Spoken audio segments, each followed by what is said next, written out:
are out, man. It is time to turn on, tune in, and drop out. Welcome to this Gen Con presentation of the new expansion for Blades in the Dark, Blades 68. 68, baby. This is our Glass Cannon Gen Con coverage where we're playing all kinds of games, game previews, and we are about to play Blades 68. If you've seen our show Haunted City, you know about Blades in the Dark. I keep saying, I've said for years, one of the greatest games, the greatest game written in the last 20 years. This is an expansion for it. It takes the timeline forward like 100 years to the groovy 60s, man. Groovy, baby. Man, I'm freaking Groovy, out, man. baby. I'm on so many psychedelics right now. I've taken, what was it, Black Lotus. I've taken trance powder. You know, the drugs are different in Duskfall, of course. Right. For sure. So before we get started, just want to thank Evil Hat for bringing us this game, for letting us play it for you. And this game, Blade 68, will be funding. They're going to do a Kickstarter to fund it early next year in 2026.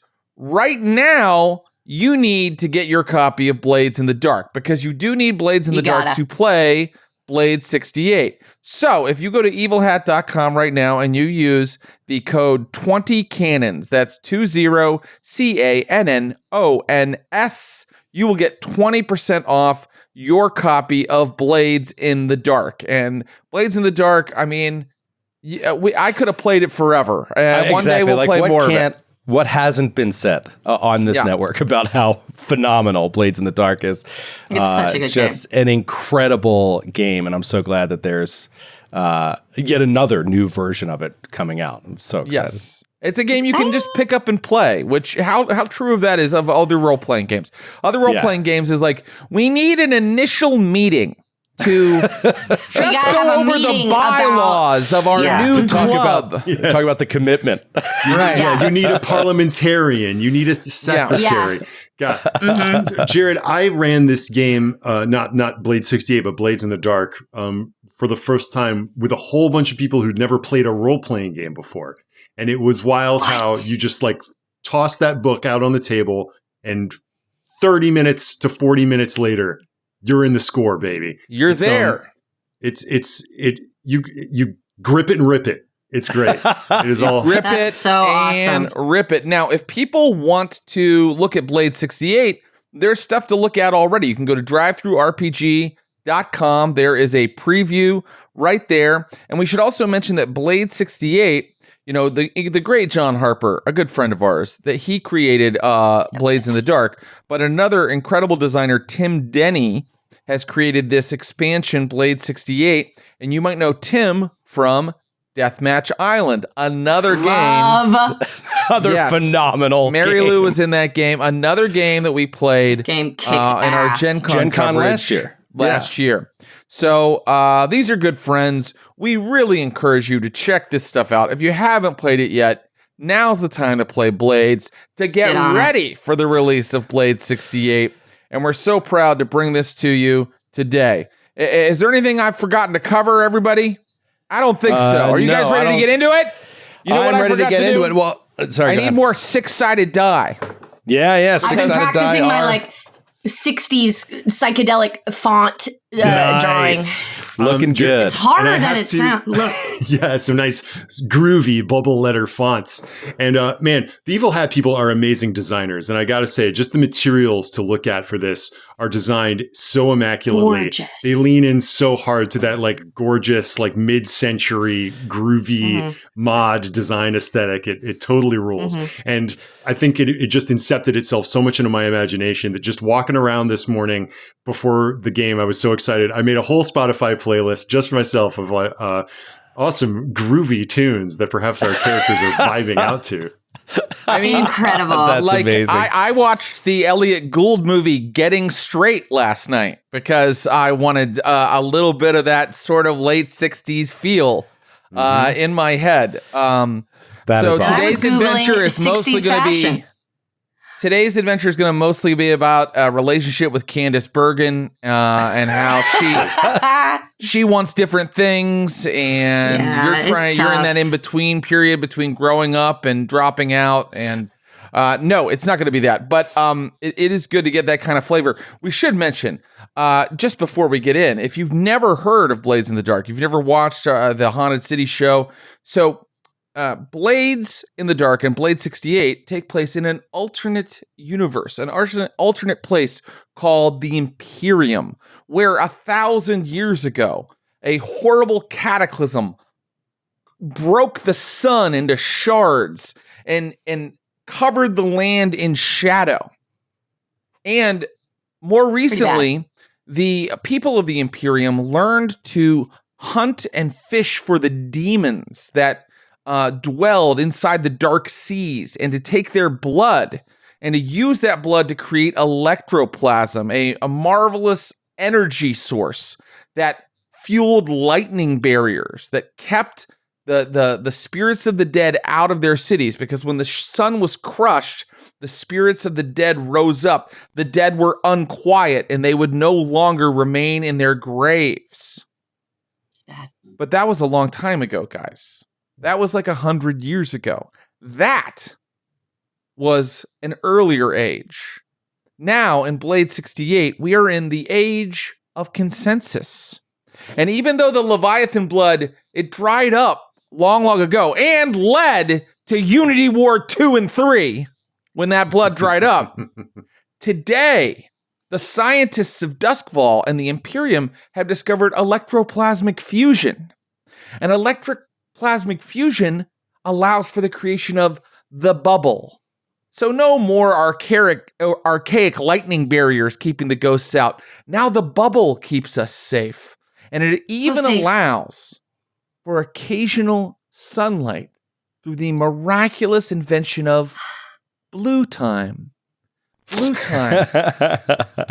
Every day for a couple hours in Duskfall, the bubble becomes a brilliant robin's egg shade of blue, and sunlight, or simulated sunlight, or sunlight from another dimension, shines down on the faces of the citizens of Duskfall.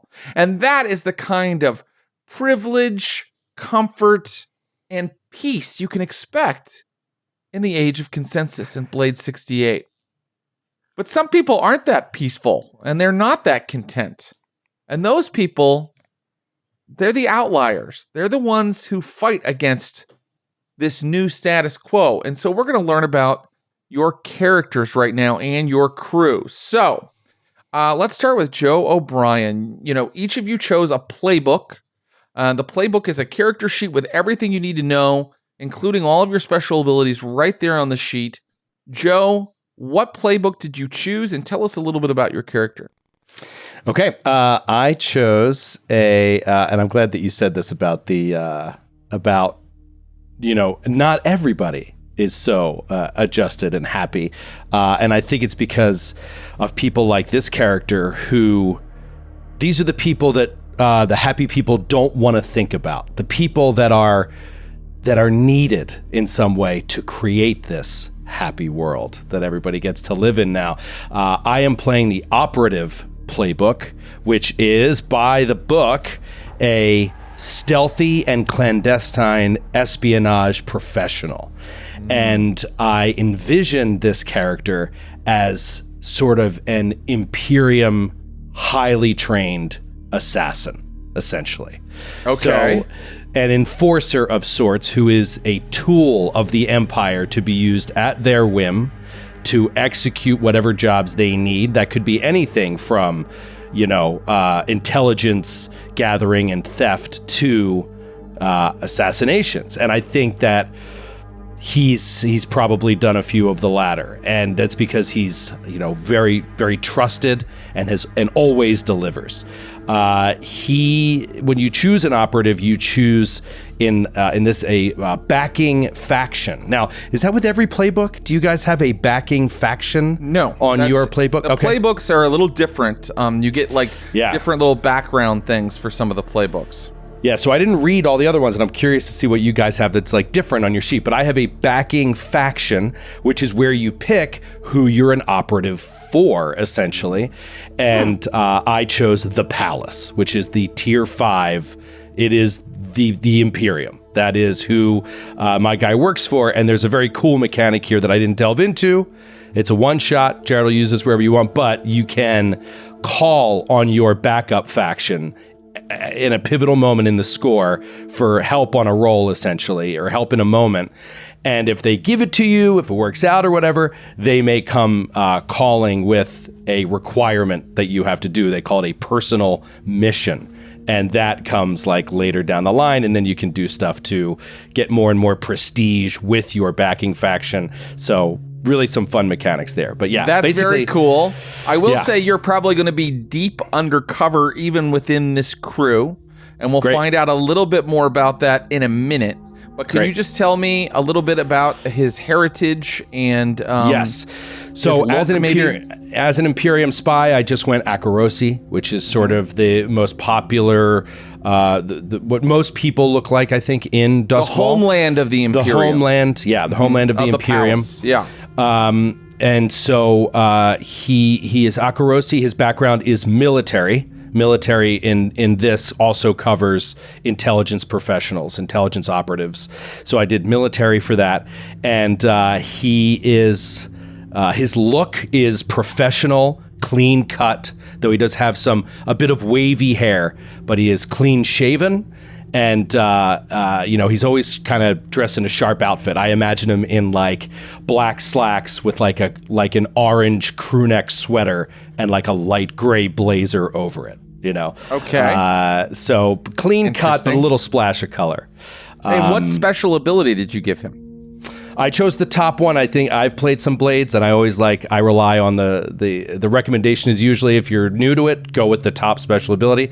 So it's called Infiltrator. And it allows me, we'll see how it plays out during the score, but it allows me to resist consequences from detection or security measures. And it also allows me to push myself for feats of athletics or stealth in tricky situations. Infiltrator. So, and what are you very good at in terms of your actions? What are you quite good at? You start out with some prowl. You start out with some hunt. Yeah. So Prowl, he's excellent at Prowl, right? Sneaking around. And then, of course, I put a second dot in Hunt as an assassin. So Prowl and Hunt are his top, but he also has some study, some skirmish, and some sway. I'm sure he's got it. He's got to be able to sway people a little bit here and there. So great. Do we have a name? Yeah. So if he's deep undercover, I will tell you that his alias is the Jackal. Within the as his code name, right? He's the Jackal, but yeah, I think for our purposes, you would know him as Ritter. That's his Ritter. Name. Okay, great. All right, so now let's talk to Ross. Ross, what playbook did you choose? Okay, I chose one of the playbooks. They all have wonderful evocative names. So we've got an operative. I chose the Swinger. The Swinger, baby. So awesome. A wheeler dealer, the life of the party. Baby, yeah. So, yes, the Swinger is if we're a crew, then this would probably be the face. He's the one who's charming their way through situations, turning social screws to get things done, and dancing through life. He's an Austin Powers, if you will. Literally. It's so cool. So amazing. Yeah. Yes, I chose Akarosi also. I chose the background of aristocrat. I think that maybe this is the sort of rich kid gone to seed, or from a family that used to be very prominent, of a Leviathan hunting family of yore that has maybe fallen on some harder times, but maybe enough to send him to boys' school that he dropped out of. I'm almost imagining the sort of wealthy people that gravitated to the Warhol set or something. Yes, of course.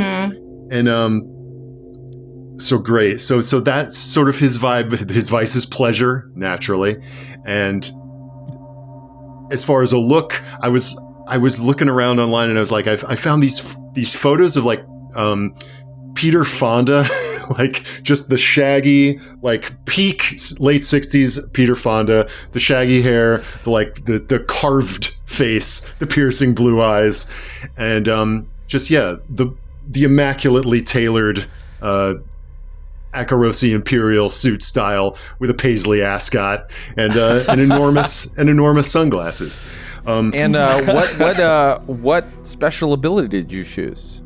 Well, my special ability, I like Joe, was like, yeah, let's for our first time around the block with this thing, let's go with the first one on the list. So I chose the special ability called Here Goes Nothing. With Here Goes Nothing, you take 2 stress to roll your sway or consort rating while performing a different action. And you use a free flashback to reveal who you convinced to teach you this particular technique. The parenthetical, probably at a party. So that's amazing. So basically, Incredible. you can, if you spend stress, you can use your social, consort, and sway skills to do anything. And you just have to justify it by showing how you socially picked up that skill with your immense charm. And fantastic. Of course, he has 2 points in sway, got some consort. I figure this fellow lives on the dance floor, so he has a lot of finesse and a little bit of prowl and study from his background. Great, and what's our name and alias? Okay, great. The name I chose was Penrod Revenue. Right. Penrod Revenue. Kind of teeing off when we played this, Jared in Haunted City, that aristocratic families have vaguely French-sounding names, so he's Penrod Revenue. But of course, like in the dance clubs, he's just known as Roddy, or Rody Rev, or just Rev. Rody Rev, I love it. It's Rody Rev, yeah. Yeah, I love Rody it. Rev, yeah, of course, Rody darling. Rev, yeah. Now let's Amazing. look at Mary Lou's character. Mary Lou, you chose the paranormalist, is that right? I did. I just love the spooky. I love the spooky stuff about this game and about Duskfall and the whole setting. So I chose paranormalist, a maverick thinker and visionary. Yes. So I'm sort of stoked about this. And so I came from kind of a similar direction as Ross, but a little different. She's Akarosi. This is Dottie Nukem, Dorothy Nukem. But she hates when people call her Dorothy. It's Dottie. Dottie Nukem, she's currently enrolled at the university. Mm-hmm. In Duskfall. Charter Hall, yeah. In Charter Hall, yes. Yeah. She's got the academic background because she's a student, and she spends all of her time and her parents' money on her experiments. She loves the ghosts and tries to get to them at any chance she can. She thinks they're misunderstood. Her alias is the Duke because of her capitalist family. Her mom always says that she could have been a duchess, so she's the Duke, Duke Nukem, if you will. I see how that all added up. Yes, Very yes. nicely See what you did done. there. Okay, and what is she? I see what you did there. A little bit about what she looks like. Yeah, she's really petite.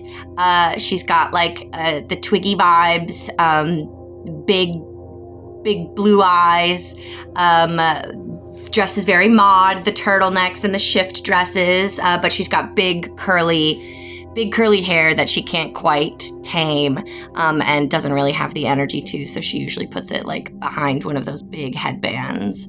And then she's also got like a big gray workman suit that she just puts over the whole thing when she does her experiments. Great. And what special ability did you give her? So the top one for paranormalist just seemed really good. It seemed too easy, and I wanted one that was a little more flavorful. So I picked the very last one. Parapsychology. I'm immune to the terror that paranormal entities inflict on sight. I can take +1 die to resistance rolls with resolve and +1 die when I gather info about the paranormal. Oh, that's awesome. Okay. So, all right. Because she loves and ghosts. what's she good at? What's she good at in these action dots? The paranormalist comes out of the box with max attune. So I'm really good at attuning with the other side. And then I put 2 in wrench because I want her to be the sort of tinker of our operation. Cool. And in this playtest, tinker is renamed wrench. So I've got 2 in wrench. I put another in study because of her background as an academic. And then 1 in consort because she comes from a big family, and I think she's in a sorority at the university. And I think she's one of those sorority girls that's like, she's gorgeous and peppy and popular and gets invited to all the right parties. But like, if you talk to her a little too long, you're like, oh, never mind, right? Like her sorority sisters are like, Dottie, she's just, yeah, no, Dottie's great. She's Dottie, you know, like she's just a little, you get it. She's a little touched. Dates don't last very She's long. touched. She's touched. She's just interested in other things. So important to note, you know, in Blades in the Dark, they talked about ghosts.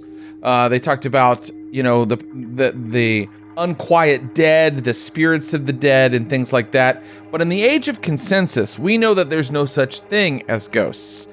There are instead resonance echoes. Resonance echoes that sort of come out of the resonance field. The resonance field is sort of a field of psychic energy that sort of permeates everything. It's a dimension very close to ours where psychic phenomena are manifest, right? And there are also sometimes resonance anomalies where the resonance field interacts with the normal world in a way that is unexpected and can create fluctuations in gravity. It can create temporal fluctuations, and sometimes it's quite colorful and releases hypnotic psychedelic colors. But those are the things to know. You know, a lot of people in the age Resonance of consensus, 100 years after Blades in the Dark, do not even believe in the existence of resonance echoes. They don't even believe in that. They don't know that they even exist. But people like the paranormalist are very versed and know for certain that there are all kinds of strange psychic phenomena, psionic phenomena, not magical, psionic phenomena that occur in the world. Rational, that's right. So there is a new mechanic in Blade 68 that I just want to touch on really briefly.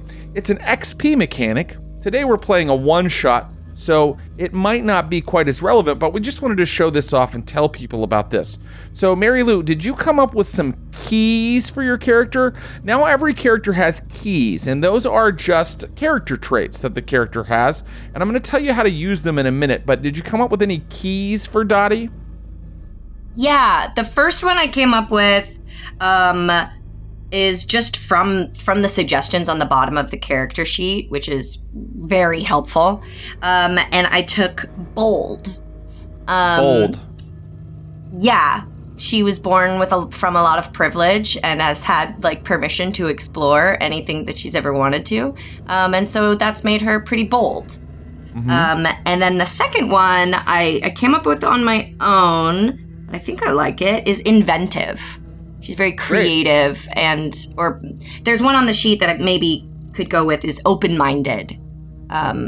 That's great. I mean, you could throw that on there too, or you could even wait till we started playing to define a third key. Yeah. Basically, you don't need here's to do how all keys four. work. Yeah.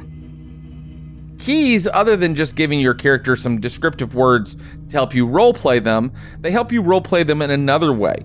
Anytime you do something that's very in line with one of your keys, for example, being inventive, you can mark off one of the little bubbles beside it. There are 3. And each time you do that, you get an automatic point of XP.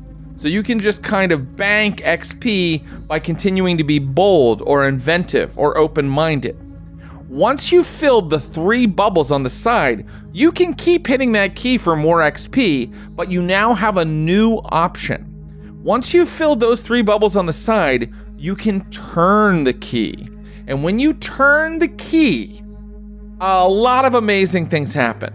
But one is that you automatically get a critical success on whatever you're currently doing. Right? And you also, Yes. if I'm not mistaken, you clear all stress. Is that right? And you clear all stress in that And you one moment. clear So all of your stress. Stress being more like the HP mechanic for Blades in the Dark and Blade 68. Stress, when your stress fills up, you are out of the score. So by turning the key, you not only get an automatic critical, you clear all of your stress and you're back in the action. However, once you've turned the key, something happens to it. It becomes deadlocked. And deadlocked keys can no longer be hit for extra XP. And we're supposed to use turning the key and deadlocking it to show some sort of change in your character. Something big happened on that score that changed their personality. There's another way you can deadlock a key other than turning it. And that is if you ever go all the way to 0 stress and fall out of the score because 0 stress, one of your keys becomes deadlocked and you can no longer hit it for XP. So now, in campaign play, there is a critical factor in letting yourself get totally stressed out.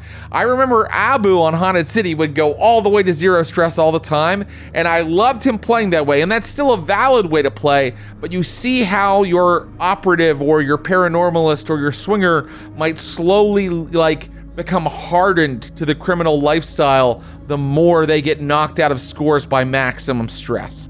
So that's just one of several cool new mechanics. There are a lot of cool new downtime mechanics. There are all kinds of new little bells and whistles. So many new factions, new technology, so many things that we could dive into. Let's see what we find while we play today. Are you guys ready to enter the age of consensus? Yes. Oh, yes. Wait, we've got a very important... Yeah, baby. Yeah, baby, but we've got a very important thing we forgot, which is our crew. We have to talk about our crew. I have to have a crew. You guys have decided to go with Heist team. So we have to figure out why this weird sorority girl and this swinging dance floor guy and this, scary espionage operative are all part of a heist team.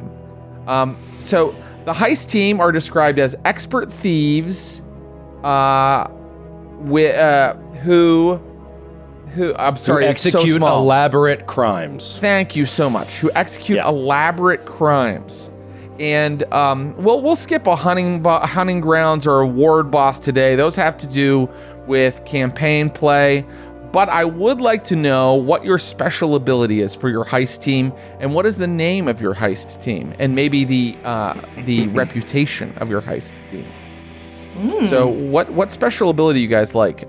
There's synchronized watches. You may use assists or set up actions with any crew member, regardless of the distance separating you.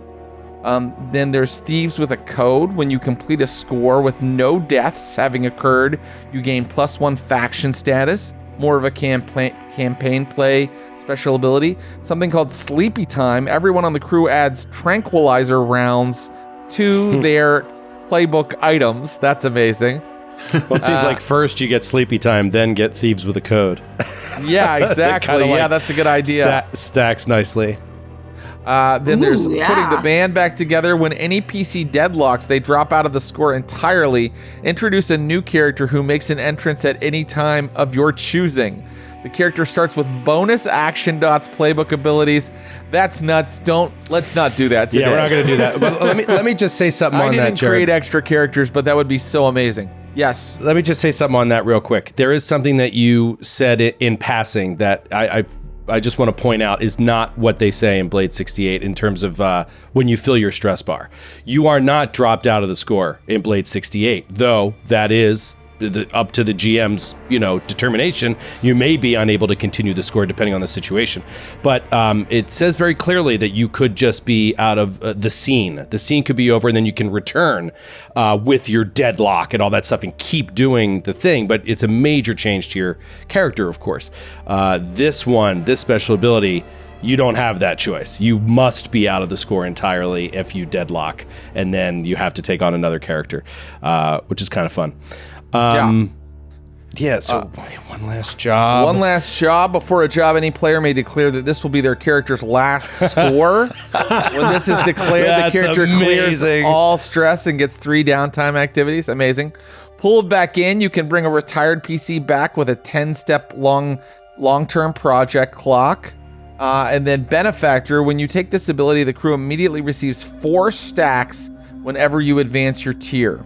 So I would say for a one-shot today, so you get a little use of it, I might go with Sleepy Time or Synchronized Watches. Those seem that they are more active and they don't happen during downtime or in campaign play. Yes. Yeah. I think I'd say we just do Synchronized Watches for a one-shot. I think it's the best way for us all to synergize with each other and, be listening to each other and helping each other. I think that's really cool. And on the topic of listening to each other, can you run through what that is one more time?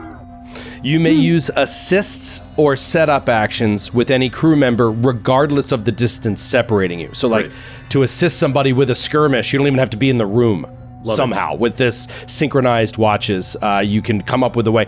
And the awesome part is if 2 people roll and each one gets a 6, they get combined as a crit. Very nice. Which would be really cool. Yes, love it. Let me also... I like Sleepy Time too, but I honestly think the way you guys describing your characters, it should be, we should be pretty well built to never have to kill anybody. To be smooth and stealthy and quiet in and out, so. Right. A heist crew is not trying to kill or cause. They want as little attention on them as possible. Right. Exactly. It's not about the kill, it's about the thrill, man. Oh my God, I love him. All right. All right. So let's also just do one more thing, which is, you get crew upgrades. You already have a couple there. If I look at the heist team, you already start with training and prowess when you want to train, and your base is hidden. But you get to choose 2 more, and there's a lot of different choices there. You could give yourself a van or a boat. You could give yourself better documents, gear, paranormal equipment, and you could go with crew upgrades that are specific to the heist crew, like elite hustlers or elite skulks, secret maps and various keys and pass cards. Why don't you pick 2?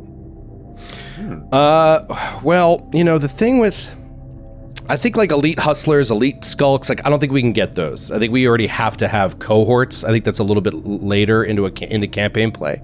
And then you basically upgrade those, I think. Secret maps and various keys and pass cards sounds phenomenal to me. I don't know if that's something you can just get off the jump. Why don't you take that? Yeah, take it. Yeah. Hey, look, Great. we're playing this for one of the first times. I'm saying you take that. You got it. Okay. Great. And is there one other thing you'd like to put a dot in? Give yourself a van or a boat or a vault. I feel like van is insanely useful. Oh, well, van takes 2. I think we might already have a van because this is an upgrade, right? Or is it just getting a van for the first time? I don't think we need to get into all the nuts and bolts of exactly how it happens. Each crew type has 2 pre-selected upgrades that suit that crew. You get to add 2 additional upgrades to your new crew. So you'll have a total of 4 upgrades when you start. So I think just filling in 2 dots here is completely copacetic. Okay. All right. So we're going to get a van and secret maps and various keys and pass cards. Yeah. Rad. Perfect. God, now, did they have to essential. use 2 dots to get a van? For today's purposes, I think it's okay. They have a van and they have secret maps, various keys, and pass cards. All right, and what's the name of our crew? I mean, I leave that to you guys. I mean, as we're like describing our characters, like, I feel like what helps lead us to the name is like, how the hell did we meet? How do we know? How did each we other? meet? Yeah. I feel like I have an idea for the. I have an idea for the operative. Can I just give the operative a little bit of direction here? I think since he's so different from the other two, I think that you are undercover in this heist team. I think that you have kind of joined like these like young people that are in this kind of groovy underground to kind of your superiors in the palace want you to find and uproot powers that are interfering in the underground. Global powers like the Eruvians or the United Scove Covenant, to find out if they are influencing underground elements within Duskfall. And that's why you have joined a criminal heist team that is more affiliated with the swinging scene and the the university crowd. And so I think that maybe right now the Jackal is not really clean cut. I think the Jackal right now is in perhaps full undercover garb. So a completely different character. Okay, got it. No, not at all. I know what you're saying. Not at all. I know what you're saying. Character. Yeah. Well, if he wants you've to got be Mod Squad. Yeah. If he wants to be a square and stand out, he absolutely can. That sounds like a good idea for a heist team member. Well, I mean, you also can't underestimate the importance of being clean cut as a heist team member. You got to have one that can walk into a bank, right, and be like, and look like a rich guy. But yeah, that said, we have a lot of different options. No, please. Stick with how he is. Then I don't want to unduly influence you. What's cool with the heist team is the hunting grounds, which is like, what's your preferred sort of target? What's the main thing you usually hit? And they have bank heists, art heists, intel heists, and jewelry heists, which is just very cool. Like, I mean, those are cool. the top four, and you can envision each of those kind of things happening. But these seem like art and jewelry vibes to me. But I love what's coming into focus with that suggestion there. This just popped into my head vis-a-vis like aristocratic and upper class like swinging types. I remember years ago I was in Barcelona, and I was taken to this museum, and it was just crammed with all of these like Art Nouveau knickknacks, and it was the collection of this eccentric Spanish social butterfly who if anyone invited him to a party, they just knew he was going to steal something. He was like this massive kleptomaniac who developed this immense collection of amazing turn of the 19th century ephemera because he stole from people and like lifted from everywhere, and just kind of like as a fun game / compulsion. And that seems like maybe that seems how maybe Roddy got into his life of crime. Well, you know what? Obsessed. And perhaps he did. Perhaps he stole from the wrong person and got reported. And before he could actually, get jailed or serve any time, he's sort of mysteriously acquitted of any charges, or maybe the charges were dropped. The person dropped the charges, and then he's suddenly and strangely, within days, approached by a 30-something clean-cut Akarosi gentleman who's like, I hear you have a talent for, nipping stuff and whatever. And so the charges get dropped by the direction of the Imperium as you come into focus as a potential target. Maybe I actually built the heist team. Undercover. I think that makes sense. I think that makes a lot of they're sense. like, get people that are off the books, that can be disavowed, can never be tied back to the Imperium, and have them go in and do this shit and test the underworld. And if something happens to them, who cares, right? Like, why do we care? It'll never lead back to an official Imperium operation. Okay. And I think Dottie. I just realized that we made Roddy and Dottie. Completely. They maybe a pair socially. They know each other around the scene. We've ran in the same circles forever.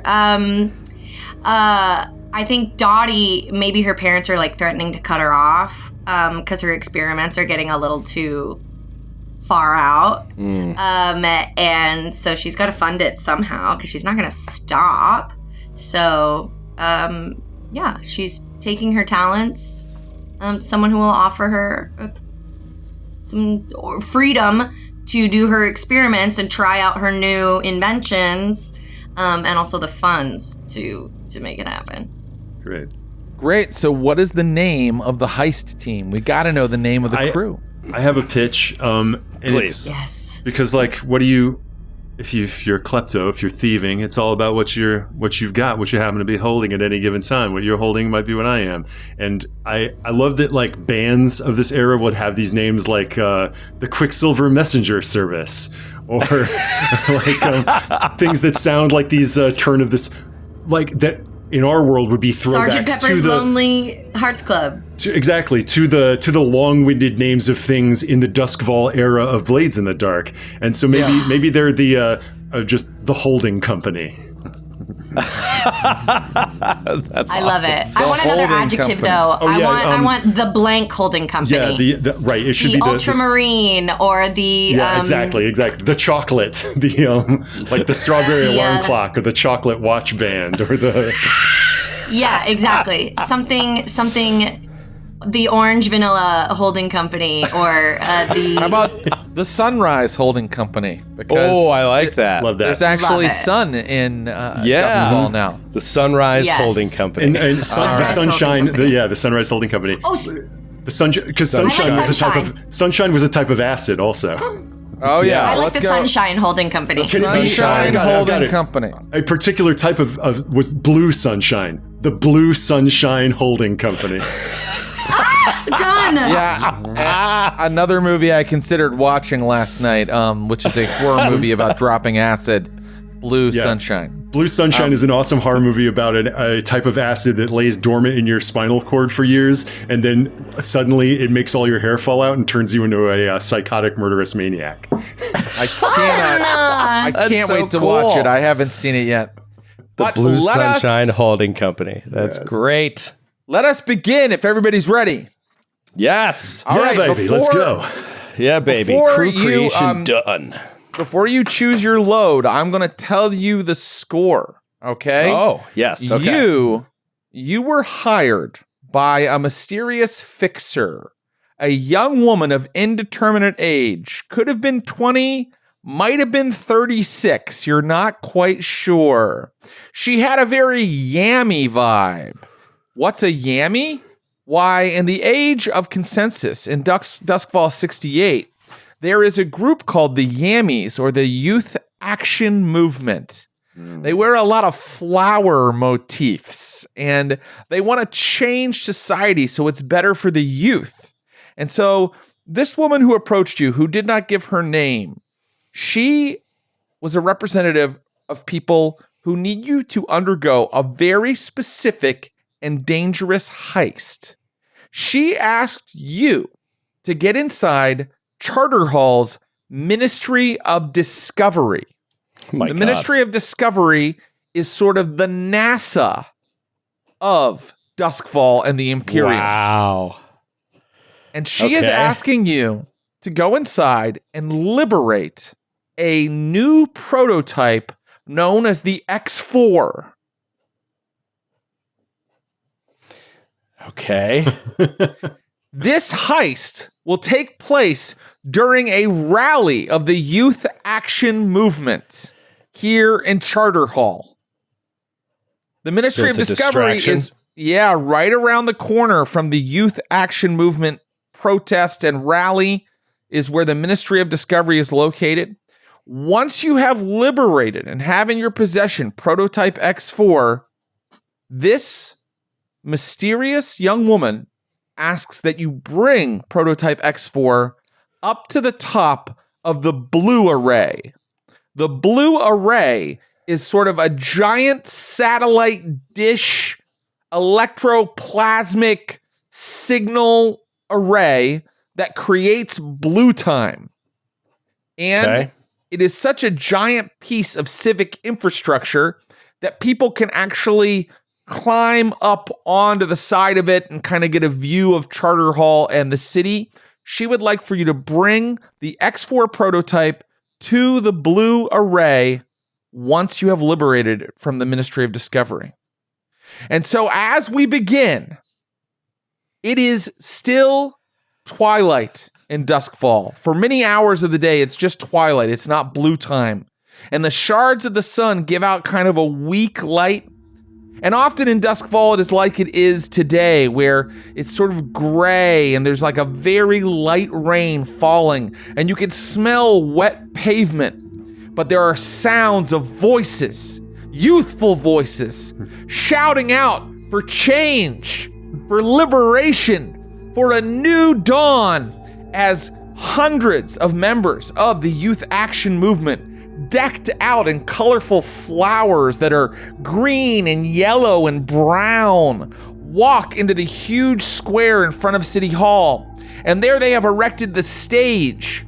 And before their leader, who is running for city council, before Ziggy takes the stage, they have arranged for a free concert by none other than the Silver Echoes. Wow, wow, wow. The Silver Echoes are warming up. They're tuning their guitars. And then one of them goes, "Hello, Duskfall! Who's ready to blow this thing wide open?" And right now, you are approaching, or somewhere near, or somewhere related to the Ministry of Discovery. You can hear the roar of the Youth Action Movement crowd around the corner. Or maybe you're in the crowd. Actually, right now, tell me where you are. Let's start with the Jackal. When you started describing all of it, I just pictured it. I'm just going to say it. You tell me what you like, what you don't like. I think he's in the crowd. So Yes. I was just picturing and in full disguise. So like long wavy hair, a big mustache, sunglasses, and just like bell-bottom pants and just colorful clothing. And he's going, yeah, just like kind of cheering along with everybody else. And he's slowly making his way through the crowd and looking at the riot police, the cops, what the situation is, and how he can sort of like slip out at the right moment and get into position. That was just like what I pictured. The blue coats are everywhere. They're kind of around the square holding their truncheons, their nightsticks, ready to bust some skulls of these yammy scum. I want to know what your load is. If you went light, you can, during the score, cross out 3 items. If you went heavy, you can, during the score, cross out 6 items. And you have those items when you check their box, when you cross them out. So did you go light or heavy? And not to overcorrect you, but I just want to point out how awesome Blade 68 is. The little things. In Blade 68, we call it quiet and loud. Quiet and loud. And heavy. You. Yeah, quiet. So I am going to go quiet. I think he has to. That makes sense. He can't look all jacked up and armed and stuff like that. So he's going to go quiet, but he does have a couple things on him. So, quiet load. Okay, and let me ask Rody Rev. Rody Rev, where are you? On stage, you can be baby. in the crowd? You're on stage? Yeah, because I kid you not, the Silver Echoes is my Vice hookup on my sheet. Was already taken from the book. Oh my god, amazing.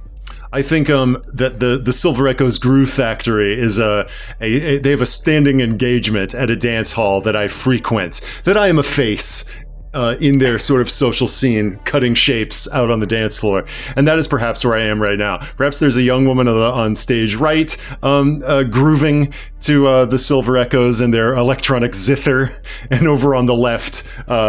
I am there with a huge bouquet of flowers in one hand, my pinky ring flashing in the other, just dropping into a full split and sliding back up again.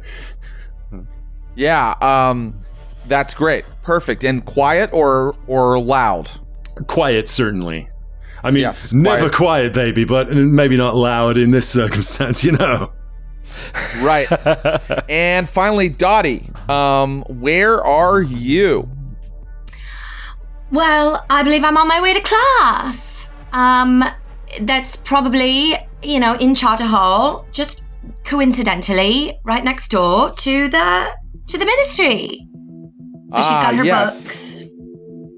She's walking and she's, hi to all of her friends that are going to the concert.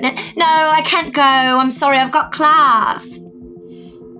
Okay, very good. Right, and quiet or loud?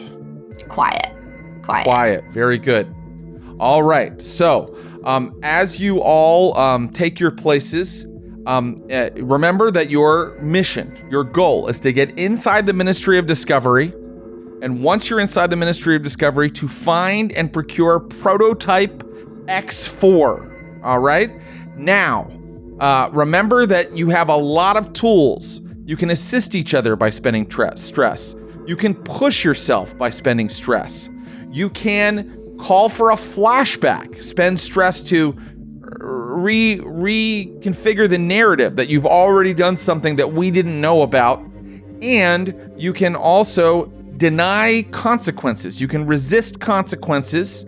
Anytime I give you a consequence for failing a roll or even for succeeding but with a consequence, you can resist that consequence. These are the rules of Blades in the Dark that apply also to Blades 68.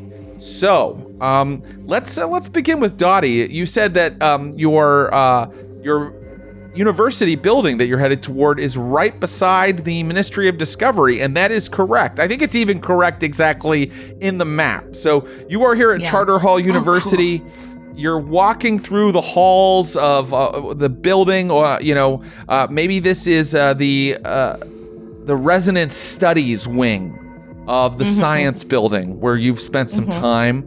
Tell me what you're doing.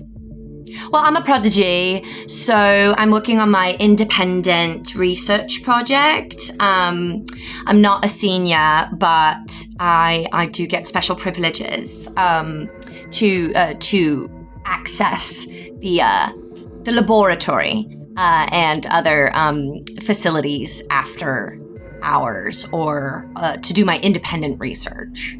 So I think that's why I'm. So you're heading to the laboratory? Yeah, I think I'm getting into the lab. I think this is all a pretext for getting my crew in, because I think I'm allowed to be here in this building at this hour. I absolutely agree. No problem. You're inside the building. You're inside the laboratory. This is your home. Your home away from home. This is your habitat. But I would like to know how this is getting you or your crew into the Ministry of Discovery. Let's say that out of a window in the laboratory, you can see the Ministry of Discovery ahead of you against the skyline. It is a assemblage of sleek geometrical buildings. They look like almost like pieces of quartz crystal kind of jutting out of the landscape of Charter Hall. And you can see them there sort of below you and ahead of you out through that window. What are you doing to get your crew into the Ministry of Discovery or to set them up in some way? What are you doing? Does there look like there's like a balcony or like a window or something that we can... The window's open. Charter Hall University is quite old. It's over 100 years old, but there are windows that open out onto various ledges, not balconies, like ledges. Yeah, places where like stone owls perch and things like that. Exactly. Yeah, absolutely. But is there anything on the ministry building that maybe a grappling hook could attach to? Do you have a grappling hook? I don't, but I bet you that my partner, the Jackal, did and would have provided for me. Well, are you calling for a flashback to get a grappling hook? Are we spending some stress on a flashback already? No, I think that's part of standard. I think like rope and a grappling hook is part of standard, right? So maybe that's something that I could have taken. You're a paranormalist. Maybe there is a paranormal solution to this problem. Okay, so my first thought But I don't know if about this world. But my first thought was if there are any two walls that jut up against each other, I've probably tinkered a device that makes the walls like phase into now we're talking another plane. Yes, of course. You know, Charter Hall University abuts the Ministry of Discovery at a very close point where a window opens, and then right there is the Ministry of Discovery. So the walls are kind of up against each other. Are you trying to get in by using some sort of paranormal technique? Yeah, that's what she would do. So you're entering the resonance field. What action are you going to use? Well, then I think that would be wrench and not attune. I think she's making a device. I think she's invented a sort of device, and it's... Does she already have a device? Is there something in her equipment that she could check off right now that would help her do this? This just kind of helps me set the position and effect. Yes. So I do have a fine resonance gauge, but that just detects. That would probably just detect. I do have paranormal implements. Paranormal implements will work here. Okay. And I will allow you to use wrench, but this is the use of your paranormal implements right now. You are kind of drilling a hole into the resonance field, which will allow you to pass through the physical world of the buildings that actually exist here in Dimension Prime. Okay? This is what your experiments have been all about, all right? Yeah. You have learned how to enter the resonance field and do things like this, but it's risky. I'm going to set the position as risky and the effect as, I'm going to say standard. You're going to get through into an upper floor of the Ministry of Discovery if this is successful. But if you fail, there is going to be some sort of strange resonance anomaly that you leave. Okay. Time to roll your action. How many do you have in wrench? I have 2 in wrench. Okay. Do you want to push yourself, taking 2 stress for an extra die? Would you like to take some sort of devil's bargain? I don't think I want to take a devil's bargain just yet, but I do think I'll push myself for an extra die. Okay, great. Is that 1 stress or 2 when you push yourself? That's 2, but when someone assists you, they only take 1. Got it. Well, nobody's here, so I'll take those 2 stress. We can assist no matter where we are, right? Because of what we chose. Yeah. That's right, because of your watchers. That's right. Absolutely. Oh, that's true. If any of you want to... I have an idea, and this could have been maybe a setup action, but you're saying that these buildings are like super duper close? They are super duper close in this one spot. And this is more that you're kind of like opening the resonance field to just pass between them. Yeah. I don't know that this is necessarily a... Okay, sure. Here we go. I said I was on stage, right? Now I know that like the resonance field it acts on resonance, baby. That's why music has this freaky power, because it's just vibrations in the air. And I know that like some of the outre psychedelic musicians that I hang out with have concerts with modular synthesizers powered by electroplasmic fusion, that when they play certain tones, they are opening up resonance gates and creating psychedelic musical anomalies. I would like to go over to the soundboard and begin to tweak it to amplify the abilities of the gadget that Dottie has to create anomalous psychedelic dissonance that will open up the gate even more securely. Let's do that as an assist. So do you mind taking 1 stress and giving Dottie another die? And absolutely. The weird feedback shakes the university building, and you can hear the voice of the silver echoes. Beware their wiles, they're crocodiles. They'll ship you off to the Dagger Isles. Like, just And she was waiting for that song. She was waiting for that song. Yeah. And now I think it's time to roll. Remember, if you fail, there will be some sort of troublesome resonance anomaly that will dog your score here. Mm-hmm. Yeah. I will say that as Roddy is twisting this knob, everyone in the crowd chanting appears to physically phase out of sync with themselves, and the crowd is like doubling on itself. Yeah, for sure. Oh, that was really scary. I rolled a 6, but I rolled three ones and a 6. Wow. With your 6, that is a full, complete success.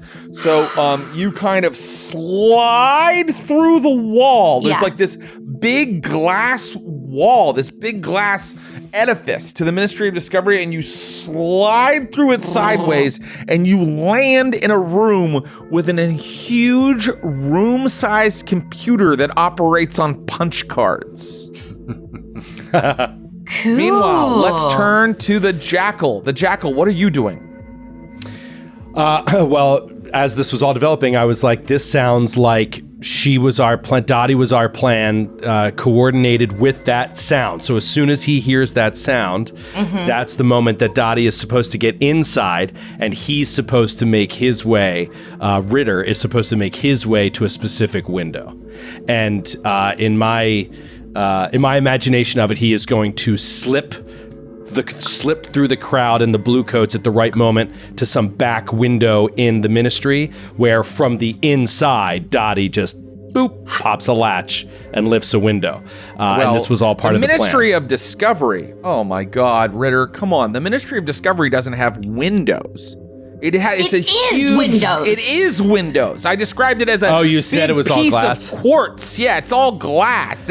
I said the Charter Hall University has windows. Now I don't want us to litigate how windows work. A famous thing John Harper said. It specifically says in the Blades in the Dark book, don't do that. Yes. But that's my fault. Open a door. Do you get down to open something to let Ritter in? Yeah, I imagine it is like there has to be some sort of, waste sort of management egress or something, right? Like a janitor's door out, or dumpsters in an alley or something like that. And I just imagine him slipping from the crowd at the right moment into a back alley, into some door that is, not as well guarded because nobody would even know it was part of the Ministry. So you're waiting in this, there's sort of this bay, off to one side of the building. And this bay leads down into this area with all these very scary looking tanks and pipes that go into the guts of the building. And all of them have these symbols that are like danger, electroplasm, danger, polyelectro resin, like all over them. And then there are also hatches and things. But in order to get that open for you, Dottie's got to get down to you. And Dottie, the Ministry of Discovery, it's not empty. There are people everywhere. And so peeking out of that room with the giant computer, you see an entire floor covered in, there are desks. All of them are spaced perfectly apart. Every desk has the same kind of little hanging green lamp. Every desk has the same keyboard on it. And seated at least half of them are Ministry of Discovery employees just typing up reports. And then around that area, far out, because this is an entire floor, there are glass side and corner offices where executives are standing there and perhaps dictating memos to their secretaries who also type away. So, you know where the elevators are, but how are you getting past all these people without being marked as an intruder, as someone that doesn't belong there? Well, what are the secretaries wearing? The secretaries are wearing miniskirts and opaque tights and turtlenecks. And how'd you know? 'Cause that's what I'm wearing. That's the fashion. Wow, amazing. Okay, great. I think she's a young socialite girl. She knows the fashion. I bet a lot of these secretaries are also students that needed jobs or recent grads or not. And Yeah, I think she knows the fashion, what a secretary would like, young, fashionable girl, and... Great. You step right out into the room. You look perfectly like one of these secretaries. You start marching across to the elevators, past desk after desk after desk.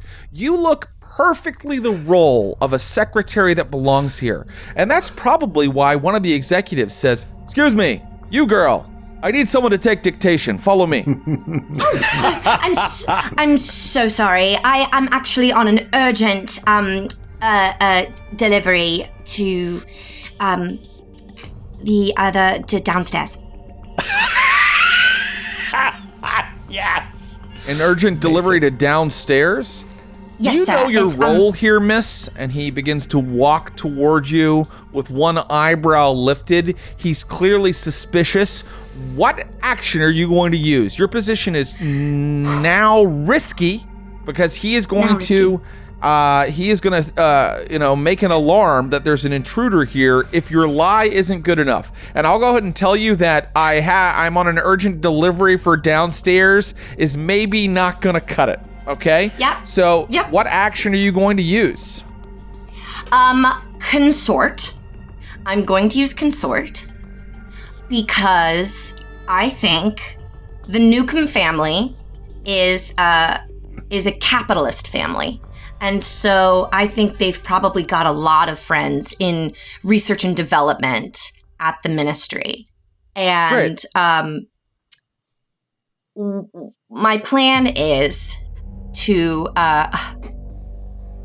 name drop. Name drop a higher up individual and say I'm on a very important task. This is a good plan. Here's what's going to happen. It's going to be risky, and it's going to be for standard effect. If you succeed, you're going to get by this guy, all right? Mm-hmm. He's going to know that he's lower in the pecking order than the person you're name dropping, and he's going to let you go. If you fail, I'm going to tick 2 clock segments on a clock called General Alarm, meaning they know that there are intruders in the building. If you get a success with a consequence, I'm going to tick 1 segment on that clock. How many segments does it have? Let's call it 4, because this is a one-shot. Oh, okay. Oh! Brutal. Okay. Here we go. How many dots do you have in consort? Only 1. Okay. Would you like to push yourself or take a devil's bargain?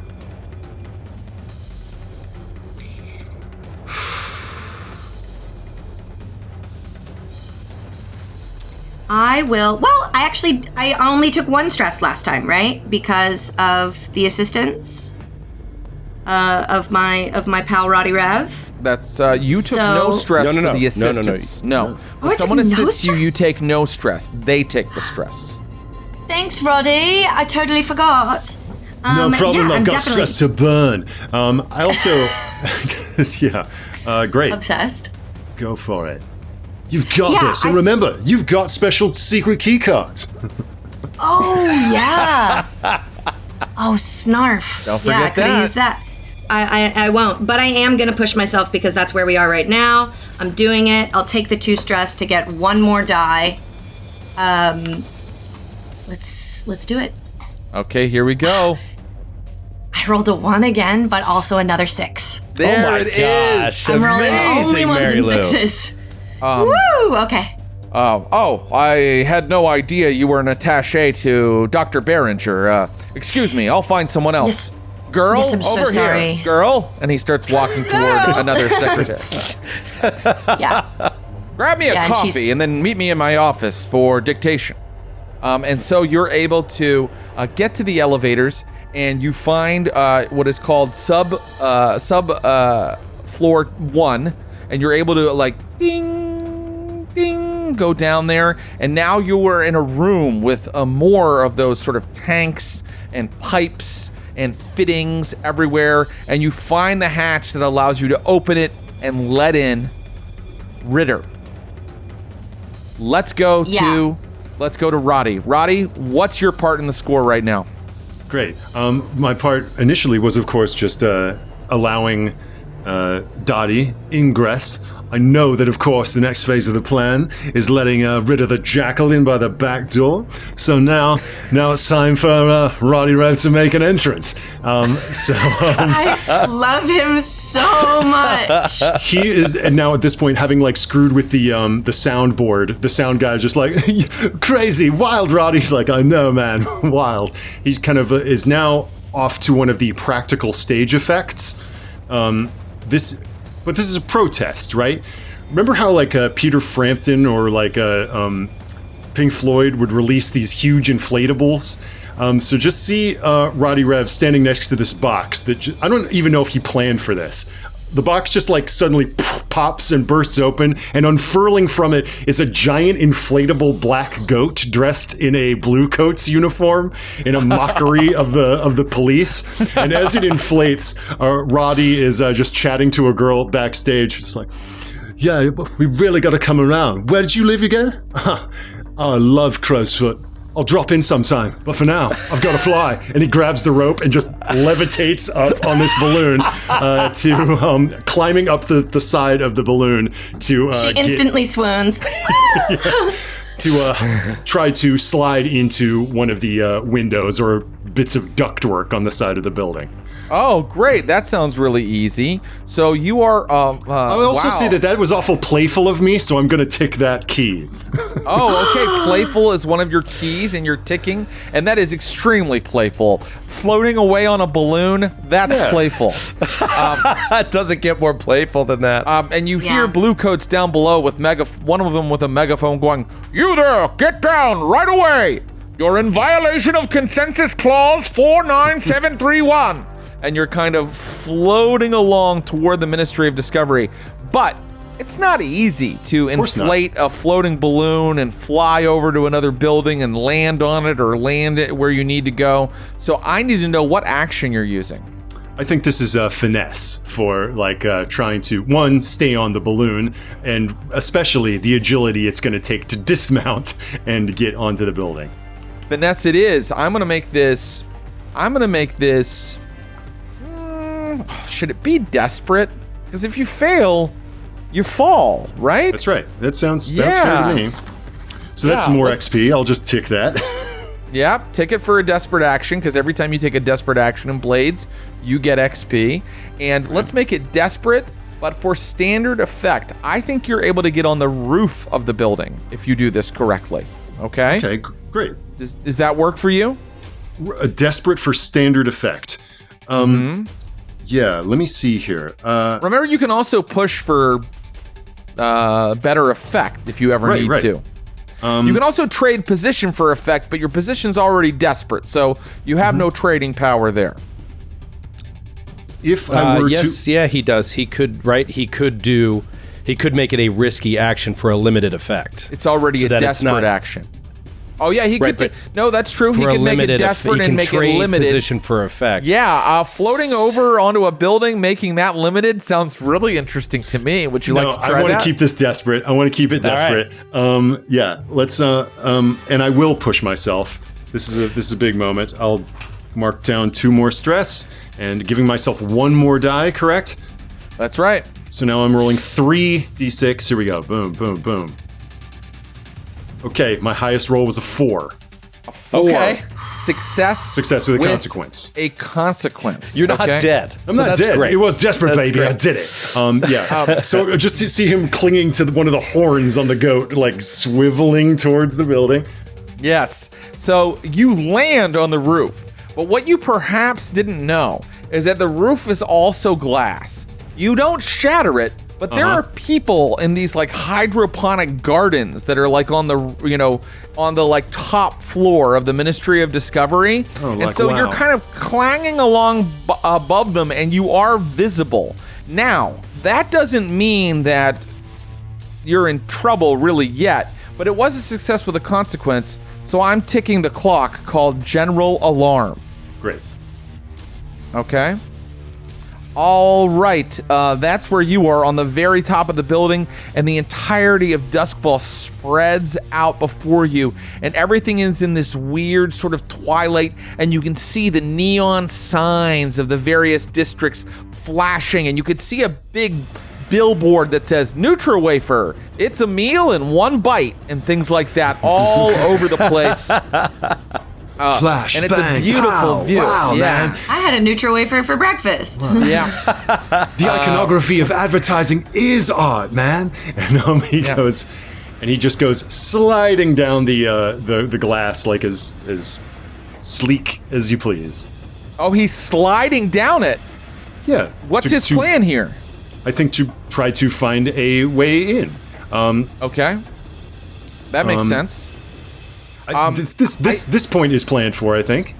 Absolutely, and I'm not going to double jeopardy you here. I think that you easily find kind of an ingress, like a maintenance kind of stair that leads from the very top down into that sort of weird garden area where it looks like the Ministry of Discovery is doing some biological sort of research.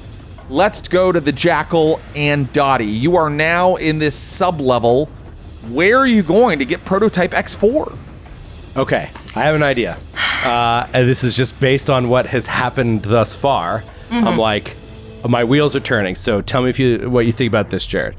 I would like to, this is all part of the plan, right? Like that we didn't discuss on air, but the characters discussed it off screen. Yes. And so we are going to make our way directly and as soon as possible to Dr. Behringer's office. Okay, so great. This guy, right? And the plan is, I still have this kind of like shoddy youth kid disguise on, and I want to, basically, I want to do a flashback where I tracked this dude, hunted him, studied him, and I know all about him for this score. And so the idea is I know where he works, basically, and his routines. And while he's like taking lunch, like the time he usually takes lunch, basically, I want to get him alone and just incapacitate him in like a closet or something. And I have on my sheet a fine disguise, and I'm going to disguise myself as Dr. Behringer. So like glasses, mustache, whatever he's got, and then this will be my secretary, and now we can walk the halls as if we're, we could probably walk anywhere, right? Mm-hmm. This is sort of the idea. Of course, Dr. Behringer takes his lunch in the beautiful roof garden. Mm-hmm. Yes, that's of right. Course. I knew. And the flashback, I think, is worth 2 stress. I think that you did like learn his routines by kind of following him and observing him over several days before. So you are able to even like catch the next elevator after him up from like R&D, bing, bing, all the way up to roof garden, and it opens up. And there you can see not only are they doing a little bit of research up here with like various sort of farm beds and things like that, but Dr. Behringer is walking out to where there's like a little cobbled path and little benches, and he's putting a little metal lunchbox down beside him, and he's opening it up, and he's getting out a hard-boiled egg, and he's starting to eat it. Oh my God. I love it. Amazing.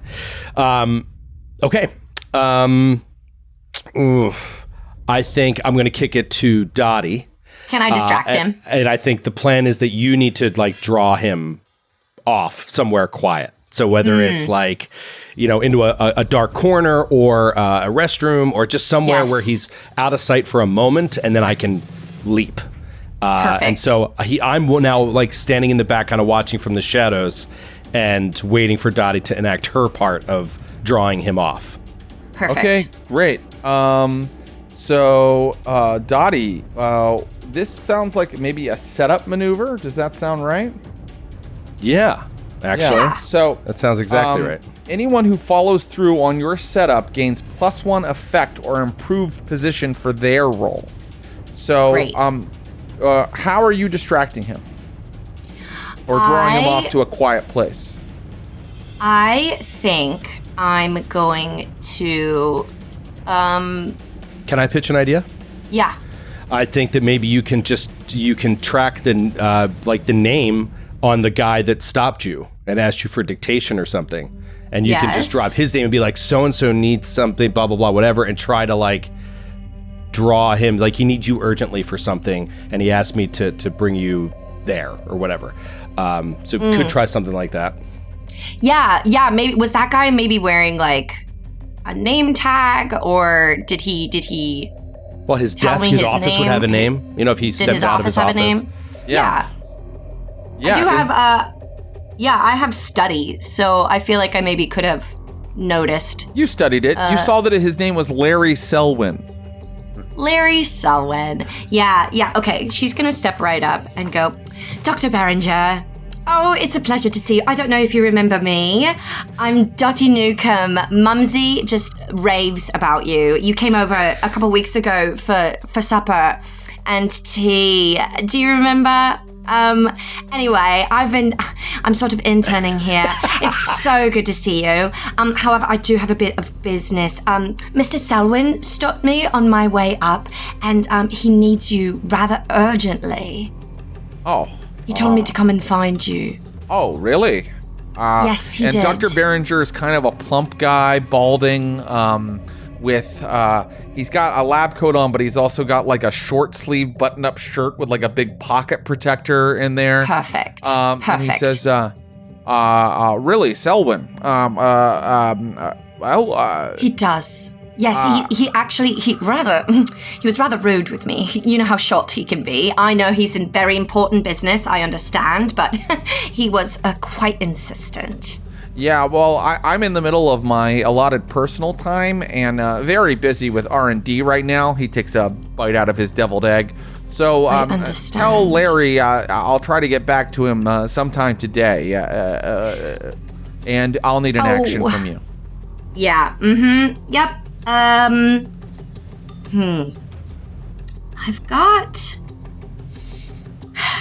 I only have a die in consort. So, you know what? I'm going to use my knowledge from him having visited the house and he's at several visited dinner your parties. House? I'm sure. Yeah, he's probably friends with my parents or something of the sort. Jared, he's visited your house? Listen, are you taking a flashback to make him visit your house? No, I think my parents are socialites, and they've wined and dined many a research and development. Okay. Suit. So what action are you using? Consort. Okay. Are you pumping it up with a push or a devil's bargain or something like that? Devil's bargain. You can always hear a devil's bargain. You don't have to take it. I can hear it. Okay. Yeah, let me hear it. Okay. Geez, devil's bargains, they're tricky. I'm going to say the devil's bargain is you can get him off to a quiet place right now, but you're going to have to draw a lot of attention to yourself, and I get to tick the general alarm clock.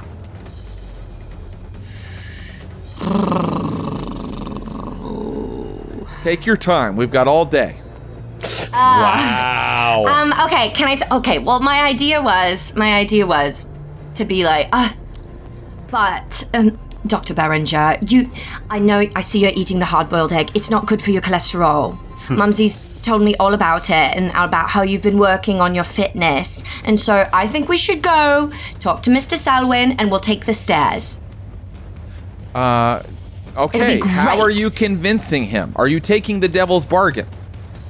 No, I'm just gonna roll. No devil's bargain, just gonna roll consort. I'm just gonna roll consort. Okay, here's the situation. It's risky, and it's for standard effect. If you succeed, you get him alone in the stairwell, okay? Yeah. If you fail, then our friend, the Jackal, is not gonna get a setup advantage, and what he does might be loud, right? It might have to be kind of quick and dirty, all right? Here we go, roll consort. May I assist the setup? Yes, you may, yes.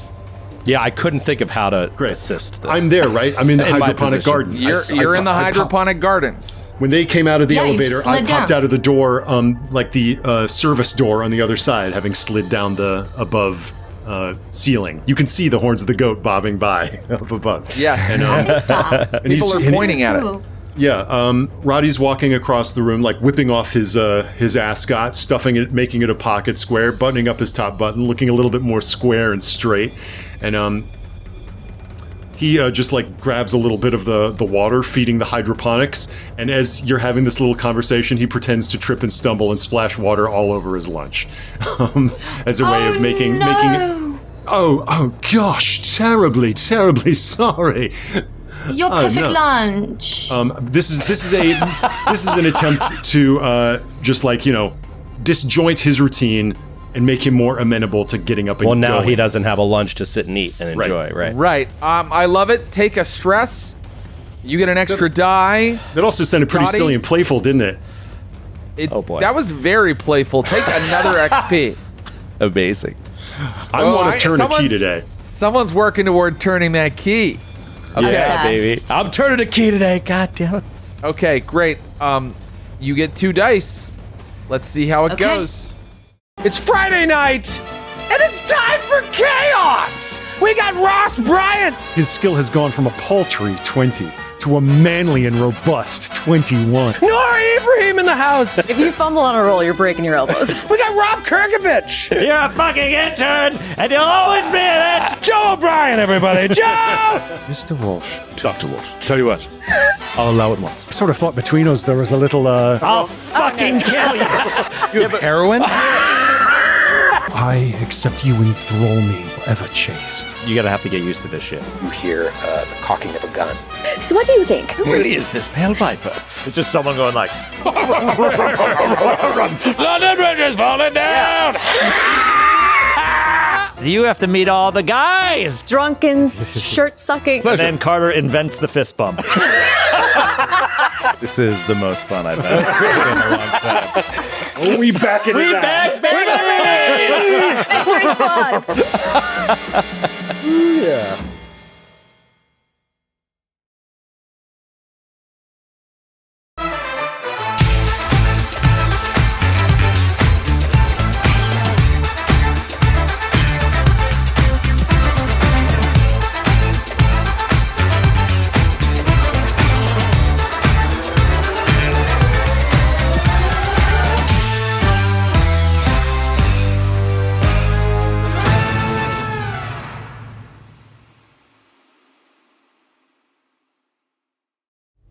The look on your face says it didn't go well.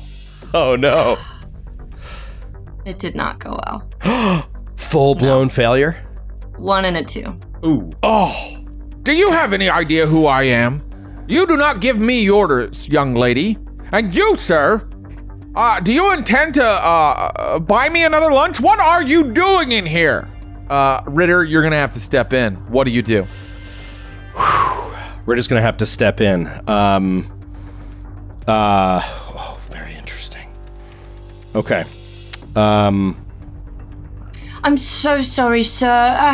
I'll file a report. I will. I'm so sorry. He's gonna step into the room. Oh God. Meanwhile, the voices of the Silver Echoes are echoing through the hydroponic garden. Blue sky, but no one ever asks why.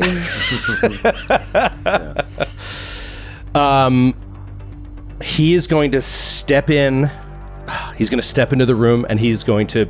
It's already bad, so he's just going to make it worse.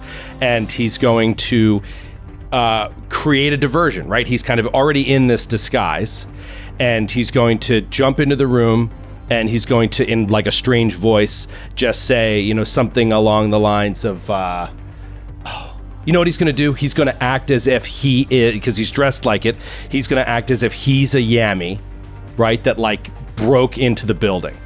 So he's going to come into this like dining area, and he's just going to be like, fuck the government, blah, blah, blah, whatever, and just start flipping over tables and like causing a scene and just being like, we're going to burn it all to the ground. And just in the melee, he's going to just grab this guy and just like throw him into a stairwell. Okay. And he's convinced that by the time there's a response to this by security, he'll look completely different and like the Doctor, basically. Okay. So here is the situation. This is going to be risky. If you fail, Imperial military, yes, that's who guards the Ministry of Discovery. Imperial military are going to be upon you if you fail to kind of abduct this guy really quickly right now. Okay? Yeah. Your position, I'm going to give you your effect. I'm going to give you standard effect. Because I think that, this is well within the means of an operative, and you have an opportunity right now. It's just a loud, dirty, kind of risky one. All right? So that's the situation. Are you ready to roll, and what action are you going to use? I am going to use... I think this has crossed over into skirmish. This is going to physically, move him to where he wants to move him, throw him into a doorway, and maybe even down a couple steps if necessary in order to... And he's got to make this happen fast now. Yes. This transition. So first, I'm going to do skirmish. Great. And I'm going to have to push myself. I'm going to have to push myself. And can I ask for a bit of a cheeky extra die?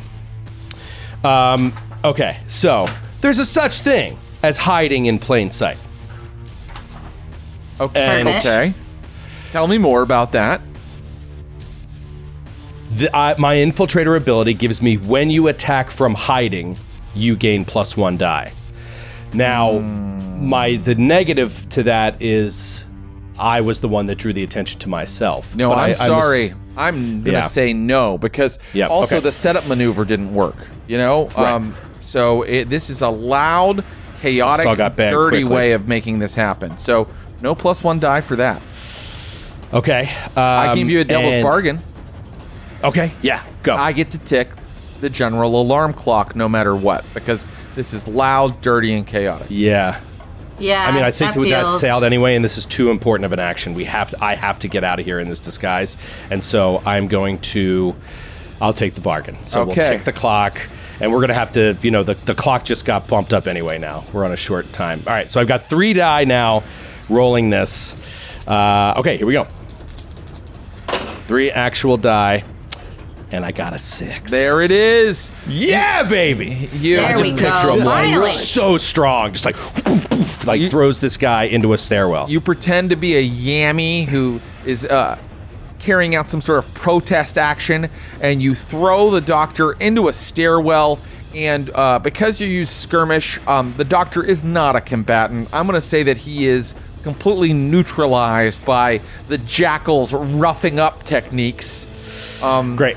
However, some people spotted what was going on, and General Alarm ticks up 1 more segment. How many more pie pieces do we have left? You have 2 left. Okay. 2 left. You have 2 left, Mary Lou. All right, so let me know. You're together. You have the Doctor's outfit. You have his name badge, and all the accoutrements. And his key cards. He's going to bind him, zip tie him, basically, right? And then he's going to, assuming he's neutralized but not unconscious, he's going to say, in this very dry, flat voice, he's going to say, what's it called? He's going to say, Prototype X4, where is it? As he's rooting through his pockets to pull out any key cards. Where is it, and you will live? I'm not going to tell you that. Who do you work for? Blackthorn Park? Huh? And he just... the Anixis unit? That's a good one. If I worked for Blackthorn Park, you'd be dead already. I'm no fool. Tell me where it is, and you'll save your government. And he is going to try to sway him. Okay. He doesn't want to use the violence tactics just yet. He wants to try to talk him into it, and if that doesn't work, he's, going to try to beat it out of him. And if that doesn't work, we'll just have to figure it out. But, we'll just find out on the go. But he's just just tell me where it is, and you won't be hurt. And this guy can see, and he pulls off wig, mustache, like everything comes off, and he just starts like changing into him to impersonate him. Okay, this is wait. Don't roll yet. Now. Oh, sorry. I see you rolling. This is going to be controlled. There went my 6. I'm sorry. You're rolling and he's hating. Controlling. I'm not How hating. are you writing, Dirty? I'm I forgot GMing. about position and effect. This is going to be controlled because you have control of the situation. The doctor has been neutralized as a physical threat, and it's going to be for standard effect. If you succeed, he will tell you where to find prototype X4. Okay? The risk with this roll is if you fail, you're going to have to find another way to get it out of him. Yes. Okay. Here we go. I don't think this one's worth pushing just yet because we have other options. 6 again. There it is. Back-to-back 6s. Boom. Boom. So crazy. Sub-level 2. Just please don't hurt me. But you'll need a punch card to get in, and it's guarded by a magnetic security system. Not this one. And he holds up his punch card. So, like, he doesn't have access? Dr. Behringer? No, he has access. Yeah, that's the one. Stay quiet, and you'll live through this just fine. And he pulls out some tape and just tapes his mouth. If I may. Sorry, please. I think I've still got that little vessel of water that I swiped from the hydroponic table, and into which I have put something that is, I have on my sheet, a pocket full of sleeping pills. And I'm like... I understand, old man. We don't mean you any harm. You've had a terrible shock. Here, drink on me. And so I'm trying to put him to sleep, send him to dreamland. He drinks it, and pretty soon he's like, "What are you gonna do with the X?"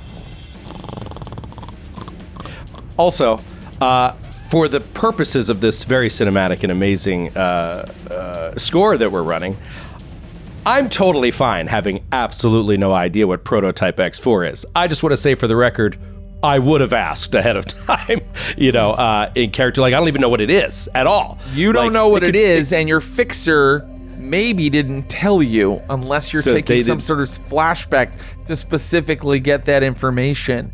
So, but they basically said, they implied that it could, whatever it is, could be carried to the top of to the blue array. They wouldn't have sent you if it was the size of a truck. So it's not a fighter jet. It's not a fighter jet. Gotcha. Ding, okay. Ding. The elevator opens at sub-level 2.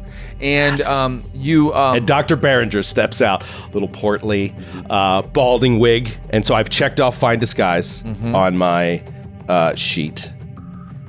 Yes. And yeah. And that is when you see a hallway that is actually labeled Prototype Wing. Amazing. That's lucky. Well, that saved us time. Dr. Behringer, his secretary, and his attaché. That's right. Yes, exactly. The doctor's punch card opens a heavy door in the Prototype Wing that says Rocket Prototypes near it. The door slides open, and you're looking at a hallway that is hexagonal shaped, with all kinds of weird coils along it, and then a door at the other end. Right beside where you can step into the hallway, before you get into kind of the coil area where there are these metal coils running along the wall, there is a keypad. And no personnel. No, you were able to quickly and deftly get to this area. No one stopped you. No one looked at you. So it seems like this is a security device. There's a keypad, this long hallway, these coils. You got to put in the right code. Yes, in fact, listening carefully, Roddy, you hear a slight hum from the hallway. Yeah, magnetic hum. Yeah, the punch card got us through the door, but this is like into this hallway. Sorry, I missed that. So we already used the punch card to even get here. The punch card has been used. Got it. Yeah. I'd like to buy a flashback, please. Done. I think the when we got the summons from the Yammy lady who wasn't forthcoming with her name, I make the social scene. So I have been moving in parties as I do every night, trying to meet impressionable young boffins here at the ministry who maybe lead a double life in the swinging set. And I have just see me in my apartment, massive like a artwork on the wall, a rotating circular bed in the center of a room with an Eruvian tiger's pelt thrown over it. Mm-hmm. The artwork is of himself. Yeah, and there's an electroplasmic sitar off in a corner, and and there's a young woman with enormous glasses there that we're just like cheersing, glasses of a mysterious green fluid, and staring into one another's eyes. It's like, crazy, baby. Some people are into the pleasure trip, but you're into the mind trip. It's really blowing my melon. And I'm getting, and I'm just coaxing information out of her, getting her to talk about work, and I am getting her to tell me the code. Very good. Yes. All right. I think with that scene set up for me, there's no way she withheld that code. Actually, wait. How do you bring pillow talk over to codes in That's your exactly building? the sort of thing that, you know, that's what these psychedelic potions that we're about oh, absolutely. unlock. And it's a flashback, so I'm going to go ahead and say, because it's a little tricky to, like, you know, get her back, kind of, you know, ply her with substances, it's a little tricky. So I'm going to say that you need to take 2 stress for this flashback. Understood. I think, in a way to kind of rationalize the fact that the code came up in this, I think there's something of like, if we visualize the past enough, we can sort of attune to the resonance field, and you can see the past play out in a crazy way, baby, in your eyes. And it's the kind of thing where you can maybe see like a warped echo of things that happened on your previous day played out like slightly differently, almost as if you're watching like another branch of chaos theory kind of sprouting off from what might have been, man. And yeah, man. But I see her little resonance echo tap in the code, and it's locked away there in the memory palace. Great. I spent my 2 stress. You spend your 2 stress, and Roddy puts in the code.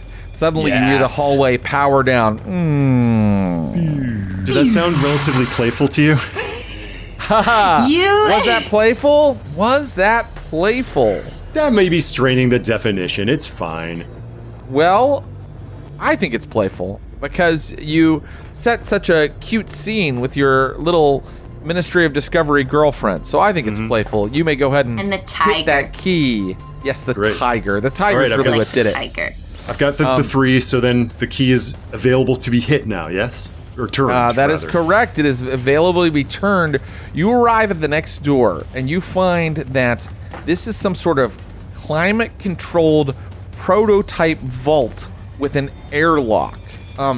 Now, it looks like your punch card from Dr. Behringer will get you in, but then the mechanics of the vault, like how to like operate this like kind of vault door that opens into an airlock and sterilizes you and then opens the farther door, that is not what you quite understand how to do.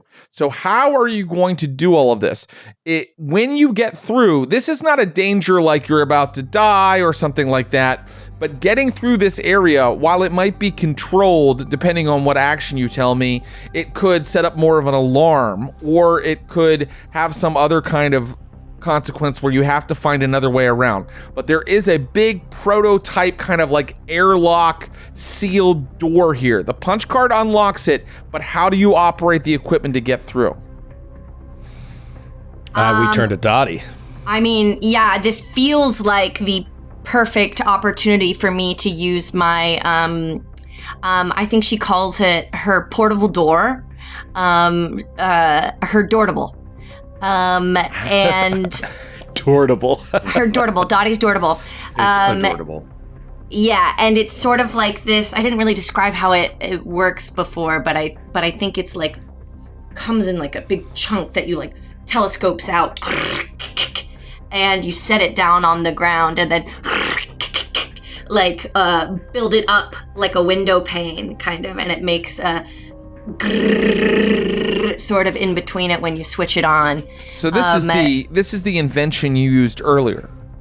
Yeah, to get through the walls. If I put Right. it up against this glass door, I think we'll be able to phase This through. is not but understood. This is not a glass door. This is a large metal sealed vault. It is a Sealed vault, airlock vault. It is not a glass door, but you can use your invention. I want to know what action you're using.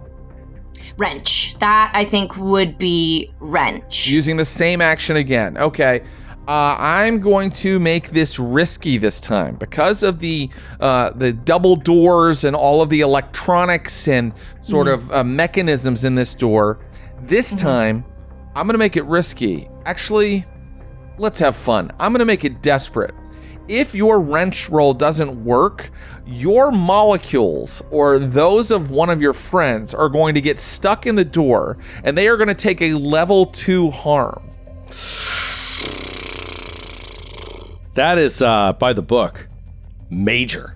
Yeah. Major harm. Yeah. Well, I can imagine I'm doing this getting- because you're using a technique more than once in the same score, and sometimes I get to be a little tricksy and that makes nasty when you do perfect things like that. sense. But I think you should still try it because it sounds fun. Okay. I am going to do it anyway because it does sound fun.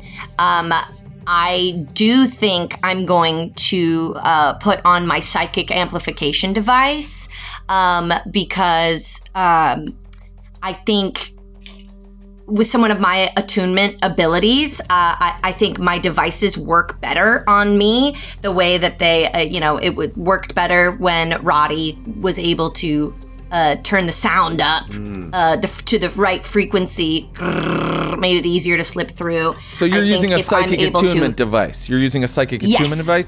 Then my I will bring psychic it amplification down. device. Okay, then I will bring it down from desperate to risky. And this time, the consequence for failure is a level 1 harm.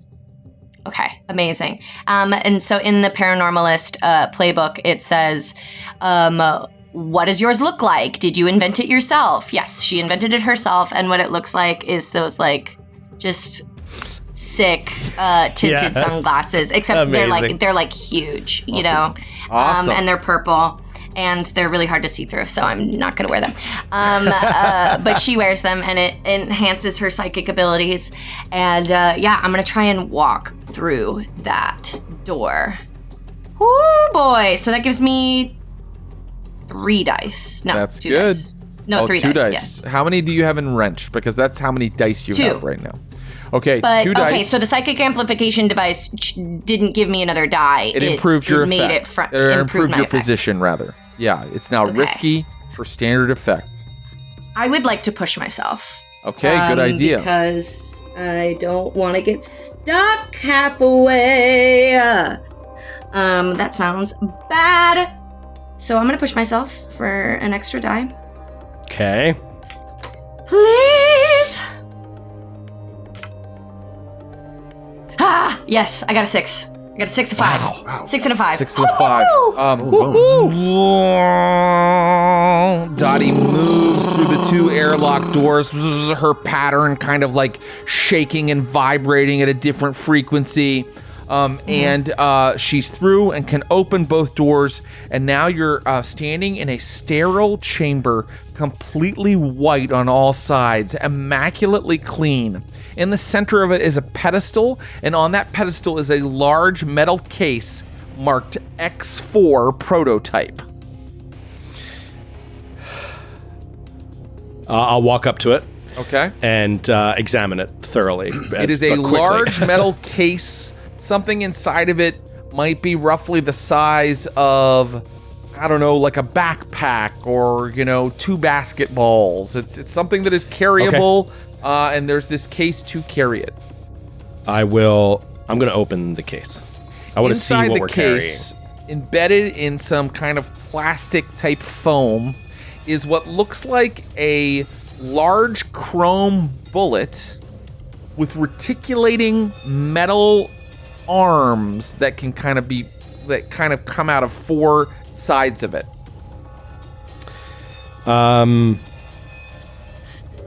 Can I roll? Would I need a roll to know anything about what this could possibly be? Like this? What action would you use? What kind of tech it is? What action would you use? Study? Yeah, maybe? okay, so I'm going to call this controlled or standard effect. If you succeed, you will know what this is, and you will be able to use it. If you fail, then you will need another approach to figure out what it is, and I might not let you take that approach right now.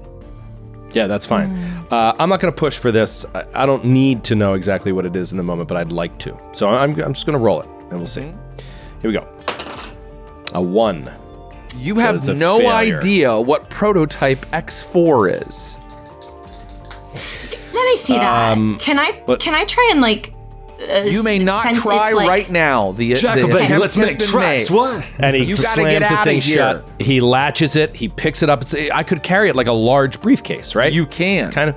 And he has it in his right hand, and he just says, "Let's go," and starts walking quickly out of these airlocks that we came in through. What was that? You walk quickly out of the little guy. airlocks. Because of your Dr. Behringer credentials and your punch cards and documents, you are able to exit the building. Yes. The final step of the score is to deliver the goods to your fixer at the top of the blue array. What do you do now? Do you go straight there and attempt to do that? Is there any other business before you go and do that? In order to get the stacks that you've been promised, you must meet her on a side balcony sort of catwalk kind of situation on the side of the blue array. I feel personally, you guys let me know if you feel different. I feel personally that went rather well compared to how it could have gone. Yeah. And I think that the concert is still going on. Mm-hmm. In fact, the concert music has ended, and now you hear the speaker Ziggy, the leader of the Yammies, has come on stage, and he's saying, "It's so far out to see all of you here today. We are going to change the future. We want blue time for our minds, man. Blue time for our rights." And they're like cheering for him. Yeah. I think he's fun and quite fit. Was there an indication as part of the score that we were meant to deliver this thing like while the speeches are happening? You are supposed to do that because that is that will have all the blue coats and a lot of Imperial military paying attention to the rally. Okay. Mm-hmm. I still think I'm going to risk it a little bit. I have a hesitancy as I feel like when you want to talk about keys and hitting keys. Ritter is calculating. That's one of his keys.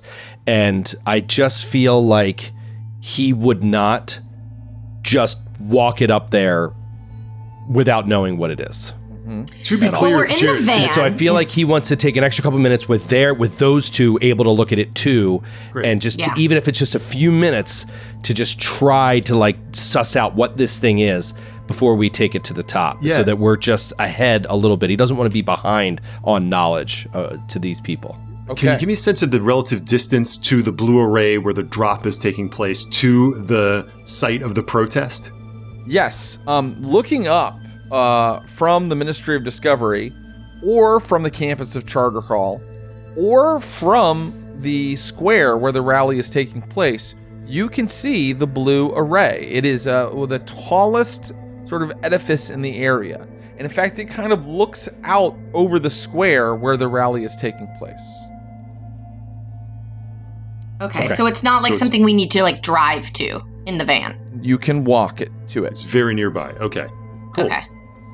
But I think we still have the van and we have it parked there for the getaway that we're definitely presuming the worst. And so we have that alternate plan. So he just says, new plan, we're going to the van.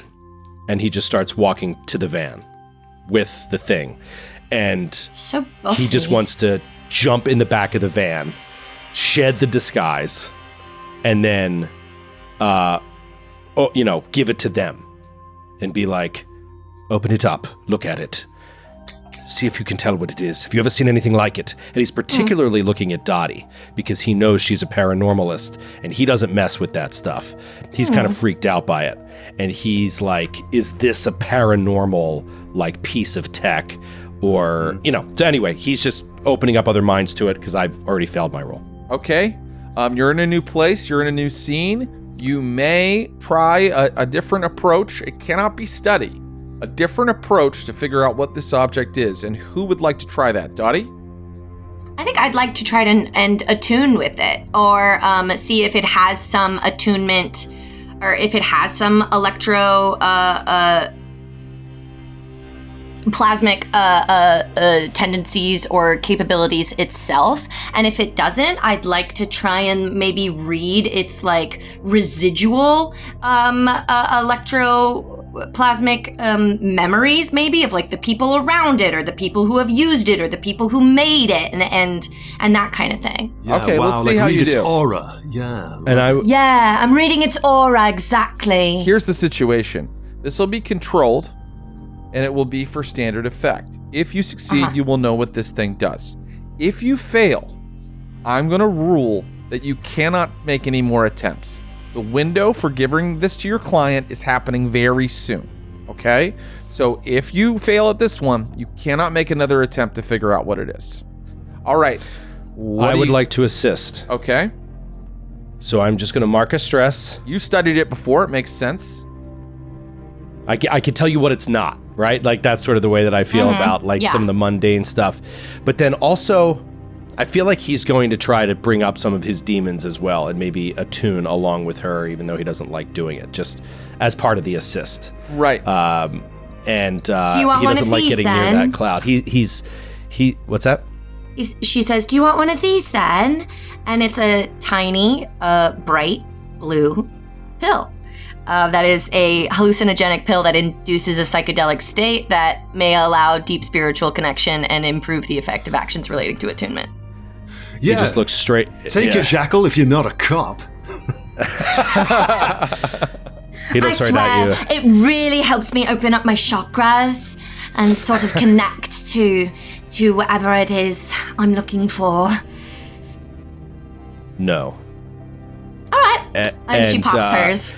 Yeah, and he's just like, there's too much left to do. And, yeah, okay. So, anyway. Interesting. Take a die. Does that fit any of his, that's an interesting choice. Does that fit any of his keys? I think it does. I think that he hit professional. Absolutely it does. He's trying to keep it clean through the score. Like, you know what I mean? He wants to deliver this thing. He does, but he wants to know what he's doing before he does. That's calculating, right? So, like, I'm kind of playing those two keys right now. Okay, yeah. Like. I think it hits my key of bold to take the pills to reach the other side. I don't know how bold that investigate. is, but it's a one shot. What the hell? Go ahead. Thanks. I don't know that that's that bold. All right. What? Taking drugs on a heist? I think that's kind of bold. Bold. Reckless maybe, or Reckless experimental. is the negative half of bold. Like That's when right. It's saying reckless is not bold. But It when doesn't matter. it, You can take the XP, and you're going to make this attempt. Controlled for standard effect. The consequence will be you've run out of time to study the thing.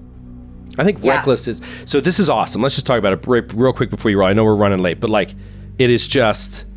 Each key, when you turn it, the deadlocks are basically the opposite or an extreme version of it. So like, your bold could become reckless, which is like bold is a smarter form of reckless. It's like a cool twist on the way trauma worked in Blades. Yes, yeah. Yeah, and if I wanted to go the opposite instead, bold turns to nervous.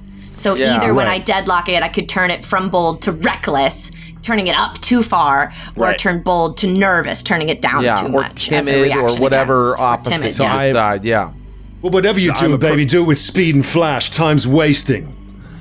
You're right. I'm on it. Let me ride that wave. Okay. And because I took my hallucinogenic pills, it says it may improve the effect of actions. Yes, you can get great effect. Okay. So this will be controlled for great effect. and 3 dice because I have 2, and Ritter is helping me. I got a 5. A 5. Okay. Success with a consequence. Okay. What's my consequence? So, the success is that you find out what this does. I'm going to tell you the consequence first. Your attunement made a sort of a weird resonance bubble around the entire van, and people marked it, including bluecoats. Look over and they see this weird kind of psychedelic light form kind of surround the van for a moment, and I'm going to tick the 3rd segment of general alarm. Okay. No one's coming after you yet, but if you tick it one more time, they will be. All right, and you learn what really this is. Really glowing now. You learn that there is an electrofusion generator inside an engine inside this thing, and you realize that it is some sort of personal flight device. A jetpack. It's a jetpack. That's That is so awesome. cool. Cool. The reticulating metal arms are for harnessing it to you. Got it. Okay. Oh, and it looks like a chrome bullet at the top. Yeah. Yeah. The Rocketeer. Sick. Seriously, Donnie. amazing. Wow, I'd like to get me one of those. Who wouldn't? Picture myself flying through the clouds like a bird, Yeah. or like yeah, a dragon, or like Time is up. You A have to deliver the swan. package, or you will. And that is exactly forfeit the what stats. Ritter says. Like, come back to us. So yeah, Time's up. We exit the sort of Snaps the case psychedelic closed. bubble and peel out across I'm the gonna, square to make the rendezvous. He's going to Yeah. thank Dottie for the good call, realizing what it is, and he has no problem delivering this. He feels like this is not going to give anybody a superpower. He thinks whoever uses this is just going to kill themselves pretty quickly, so he's not too concerned about it. You now go to the blue array. Yes. Okay. We come out of the van, and I'm going to make sure that like whatever initial, not that I saw that initial looks, but he double checks that we're not being watched directly when we get out of the van. He waits for blue coats to turn the other way for a moment before he opens the door. In fact, they have to turn right away because the rally is acting as a legitimate distraction for them. Because some yammies start throwing like balls of paint at them, and the blue coats get spattered in, bright yellows and pinks and browns, and then they start kind of moving their line forward to push the yammies back. But you've already started making headway over to the blue array. You have to climb up it to meet your mysterious contact. That takes approximately 4 minutes to get all the way up to the area you want to get to. So unless there's any more business, you climb up there. Everybody cool with Yes. that? Mm-hmm. Yes. All right. Yeah. There are no elevators. It's a series of catwalks and staircases. You climb one, then the next one, then the next one, on and on until you come to this sort of ring below the sort of huge dish that creates blue time. As you get to the top of the stairwells, they're not stairwells actually. They're kind of fire escape type stairs. You see the entire sky start to turn to like pinks and oranges, and this is as the blue array is warming up. Right before blue time, it sort of changes the sky into this great paisley melange. Like dawn. Yes. Wow. Like dawn. Yes. It is starting to power up like that. And there you see the woman in a mini skirt, high boots, and one of those kind of like white newsboy kind of caps. Yeah. And she walks toward you and says, "Have you got it?" And he holds out the case to her. Excellent. As 3 requested. stacks as promised. 3 stacks. He takes the 3 stacks. She What opens, are you? She opens the case and looks What are you at going to do with it? That's none of your business. I hired you to procure it for me, not to make decisions for me. So thank you. Our business here is done. You exit Well, keep first. us in mind if you ever need anything in the future. Just remember your friends in the holding company, huh? The Blue Sunshine Holding Company. I have a Blue feeling you're really going to make a Sunshine. reputation for yourself in Duskfall. And Maybe we've already started. haven't we already? And he will turn away. Yeah. I mean, he agrees that what she said. And he just couldn't help himself. He had to ask. As you start walking down the catwalks to get to the bottom, you can hear Ziggy, the leader of the Yammies, really getting into like a real angry part of his speech. And he says, I personally have received information that the city council has been compromised by, and then you hear crack, a gunshot. Ziggy stops Assassination. talking. The crowd goes insane. Ah! People are screaming. Below you, you can see people running from the square and the bluecoats bashing them back. And then, high above you, probably unmarked by a lot of people, a woman in a miniskirt takes off into the air with a small fusion engine on her back. And then that's when the bluecoats and the military police start running toward the blue array.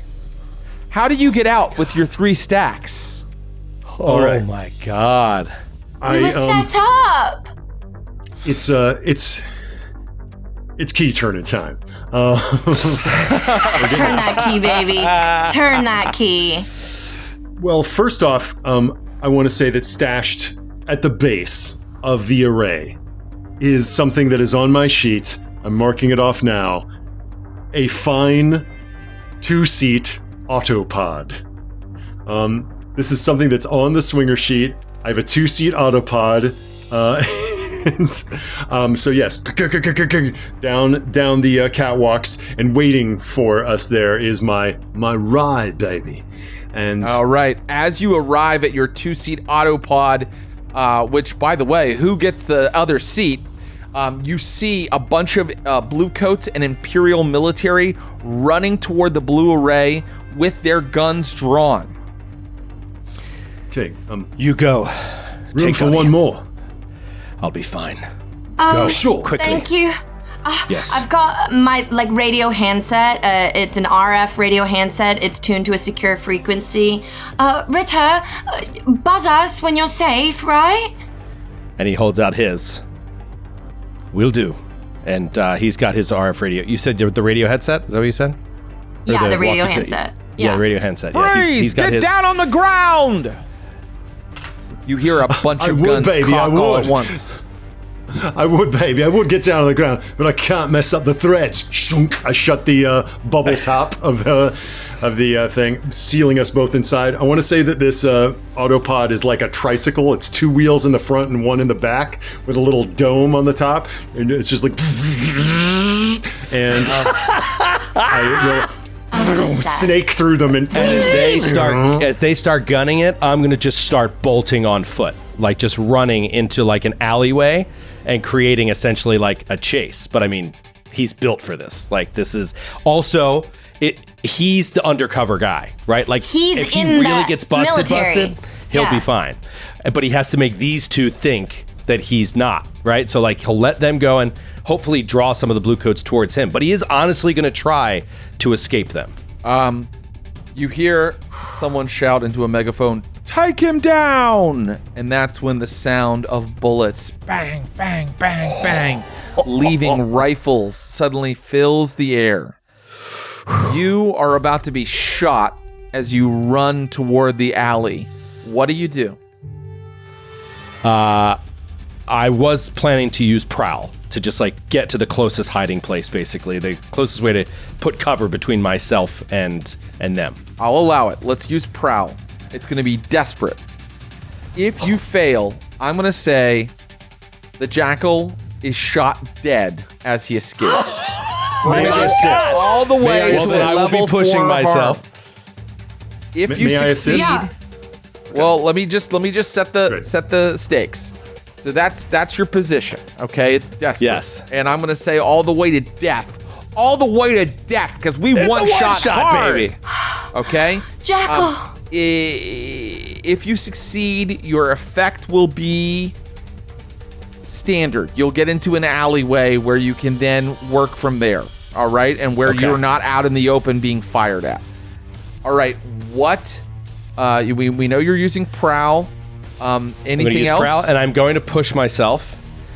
Yeah, and so I can, with Infiltrator, I can push myself. I don't really know why this doesn't change. Oh, I can use one of my precisions. I've got 2 precisions per score.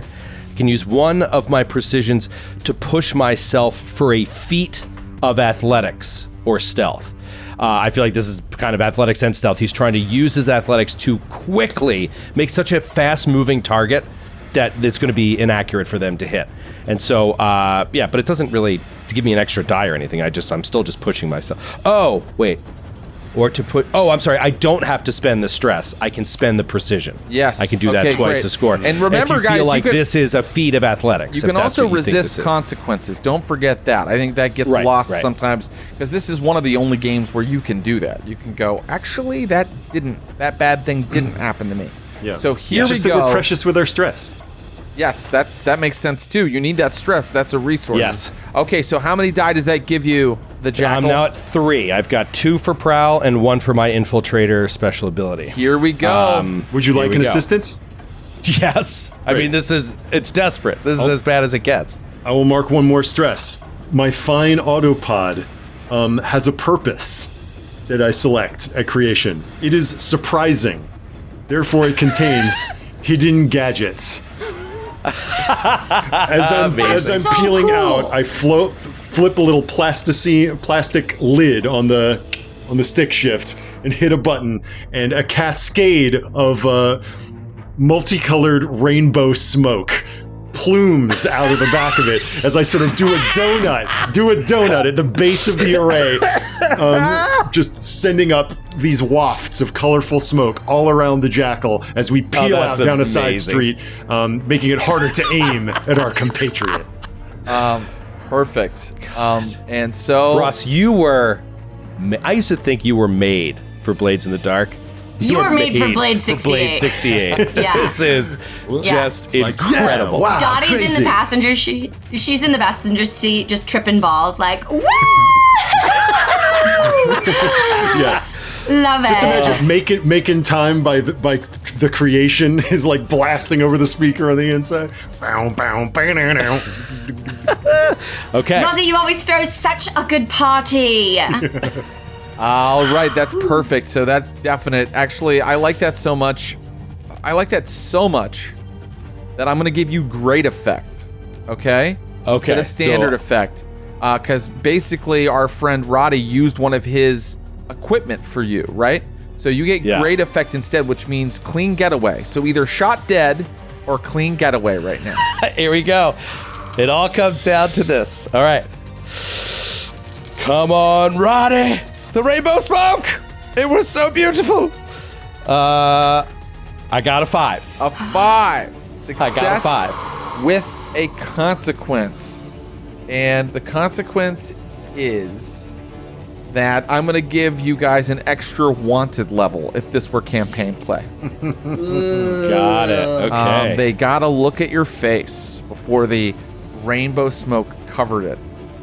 But you do Oh, get... can I add a flavor, like a plot Of course. flavor? Of course. Maybe the complication is as we're driving away, and I'm tripping balls, so I don't know if I can trust my eyes. But they gotta look at your face, Ritter. Maybe I see one of the blue coats, recognize you, and tell people to put their guns down.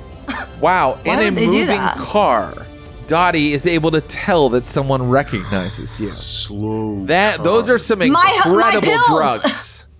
Yeah, I took a moderate harm for this ability. So Oh, really? I didn't know it did moderate harm. yeah, I could have resisted it, but I didn't feel like it. Dottie knows something's up, but she has more important things to worry about. Because right now, as you're driving through Charter Hall, like careening through Charter Hall, suddenly, wee-oh, wee-oh, wee-oh, wee-oh, two blue coat autopods suddenly pull out behind you, and they are gaining on you. And Charter Hall is an old district. They've opened some of it up to wider avenues, but a lot of its thoroughfares twist and turn and are kind of tight. And there are all these like autopod equivalents of VW bugs everywhere that you're having to dodge and drive around. So, final stakes here. All right? Mm-hmm. Can you get clean away from these blue coats, or are they going to have enough time to pursue you and set up a roadblock and catch you? What are you going to do? I turn to Dottie. Let me jump in. 1 second. Let me jump in real quick because I want to add stakes to this. I want to say, because I can do this, I'm catching up as I'm reading my sheet because of my infiltrator. I can spend my last precision to resist a consequence from detection. So, like, I can resist that being seen consequence. Oh, okay, great. I never saw you. So what I'm saying is we can take that away, and so now it's all on you guys. Like, we're still clean right now. Okay. If you can keep it clean, like we're not identified. Wow, yeah. At all. I'm going to erase that +1 wanted level. Yeah, I just, as I was reading it, I was like, wait a minute, I feel like I have something for this. And it is specifically resist a consequence from detection. That's amazing. I know. I mean, that's what he's an operative. That's what he's so good at. He knows how to turn his face in the right way or whatever. All right. So we're not wanted yet. Right. And it's all on you guys. What do you do? She just like looks at you, and the eyes are a little unfocused and a little crazy. It's like, you know why the squares will never catch us? Why the authorities can't put us in a box, baby? Because their life is dreary. Because they're at work, and we're at play. And he turns the key. He turns the key! Turns the key on playful. And that makes an automatic critical. But he is deadlocked. What does playful turn into? Ooh, yeah. Now, playful, of course, change? could mean that he goes the opposite way. That he becomes like taciturn and sober and yes. Playful to professional would make sense too, but professional's too positive. It needs to be something else. That's not Rody Rev. He goes from playful to unhinged. Yeah. Yes. Totally. Mm-hmm. Well, amazing. I know who could come out and play with us. And could I perhaps have loaded something in this autopod ahead of time? Perhaps as a flashback. What kind of thing? You want to take a flashback? Yeah, a flashback for one of my items, which is a fine echo containment unit, a device used to hold a single resonance entity for containment and safe transport, designed for class 1 through 4 resonance entities. Okay. Not advised for class 5 or above. I've got a little ghost in a box. Okay, you're going to release a ghost in a box. Let me first narrate what happened to our friends here. So, you got a critical automatically. You hit the gas. You're almost gone. You're almost gone. You lose your pursuers, and you're about to head over the bridge when you do see, in fact, people trying to set up a roadblock in front of you. Blue coats rushing out to try to set up a roadblock, and that's when Dottie springs into action. Dottie, what are you going to do? You're unleashing a resonance entity? Yeah, pretty much. 2 stress for the flashback. Fair.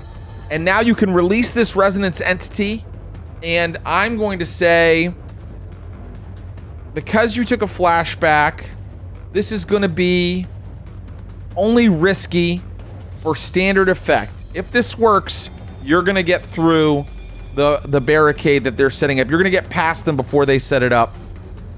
Tell me what action you're using. I'm going to use a tune. A tune, okay. Like I said, risky for standard effect. Are you ready to go? Yeah. Okay. Two dice. Let's narrate what happens after we find out what happens. Go ahead and roll for me. I'm gonna assist, and I love this idea. I'm gonna assist because, and I'm in a completely different place. I am. We took our special ability, synchronized watches.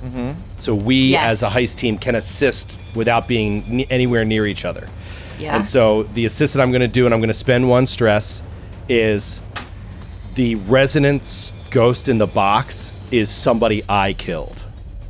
And it is a particularly dangerous spirit. And maybe it hates the cops. It hates blue coats. Oh, that makes sense. Exactly. Yeah. Awesome. It's my anti-cop ghost. My anti-cop ghost. Yes. Yeah. So anyway, I'm going to assist from afar using our synchronized watches. This was something that we had planned in advance. If it gets desperate, pull out the box. Open the Pandora's box. Yeah, breaking in case of emergency box. And I think she was on the lacrosse team at school, and so she's relatively sporting and cultish, and she's got this chrome sort of box with all these wheels and bobbins and things, and I think she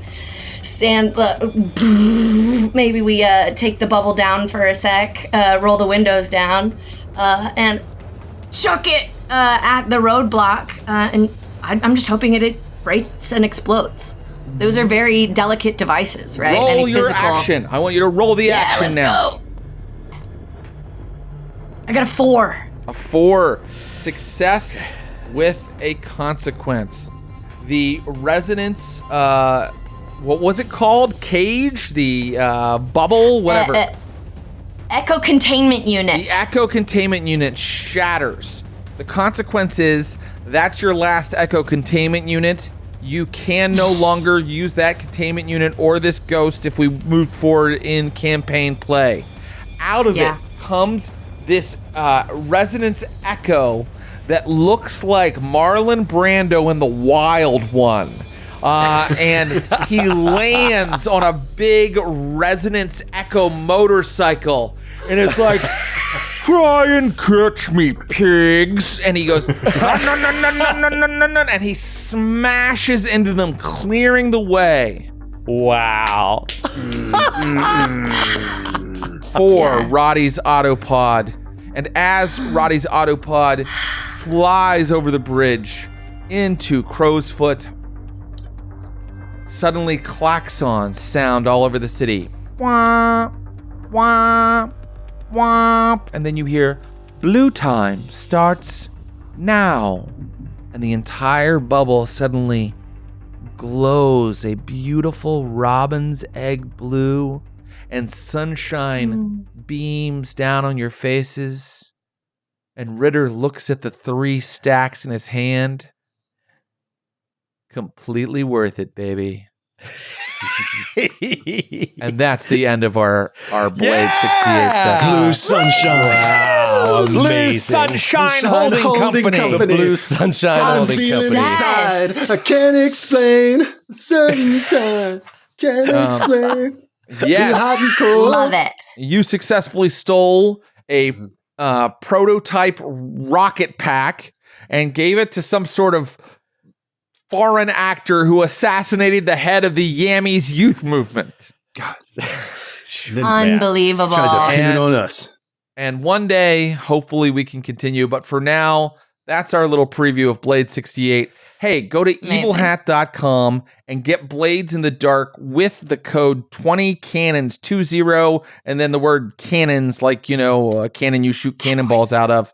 That's 20% off Blades in the Dark. And remember that Blade 68 is funding early next year in 2026. So be sure to get on top of that funding project and back it and get a copy of Blade 68. And you can get a preview of it for free now on Drive-Thru RPG. Right, that's what we use. So go ahead and get that preview on Drive-Thru RPG. It has so much incredible stuff in it. It's gorgeous. We want to thank Evil Hat and Tim Denny, the designer, for bringing this game to us for Gen Con. What a joy. Thanks for letting us play. This Gen Con coverage is so fun, and we love doing it every year. Thank you, Mary Lou, Ross Bryant, and Joe O'Brien. Thank you, good buddy. All right, far out, man. Peace and love. Far out, man. Have a great con. Yeah, have a great man. con, man. See you on the flip side, baby. Yeah, baby. Bye-bye.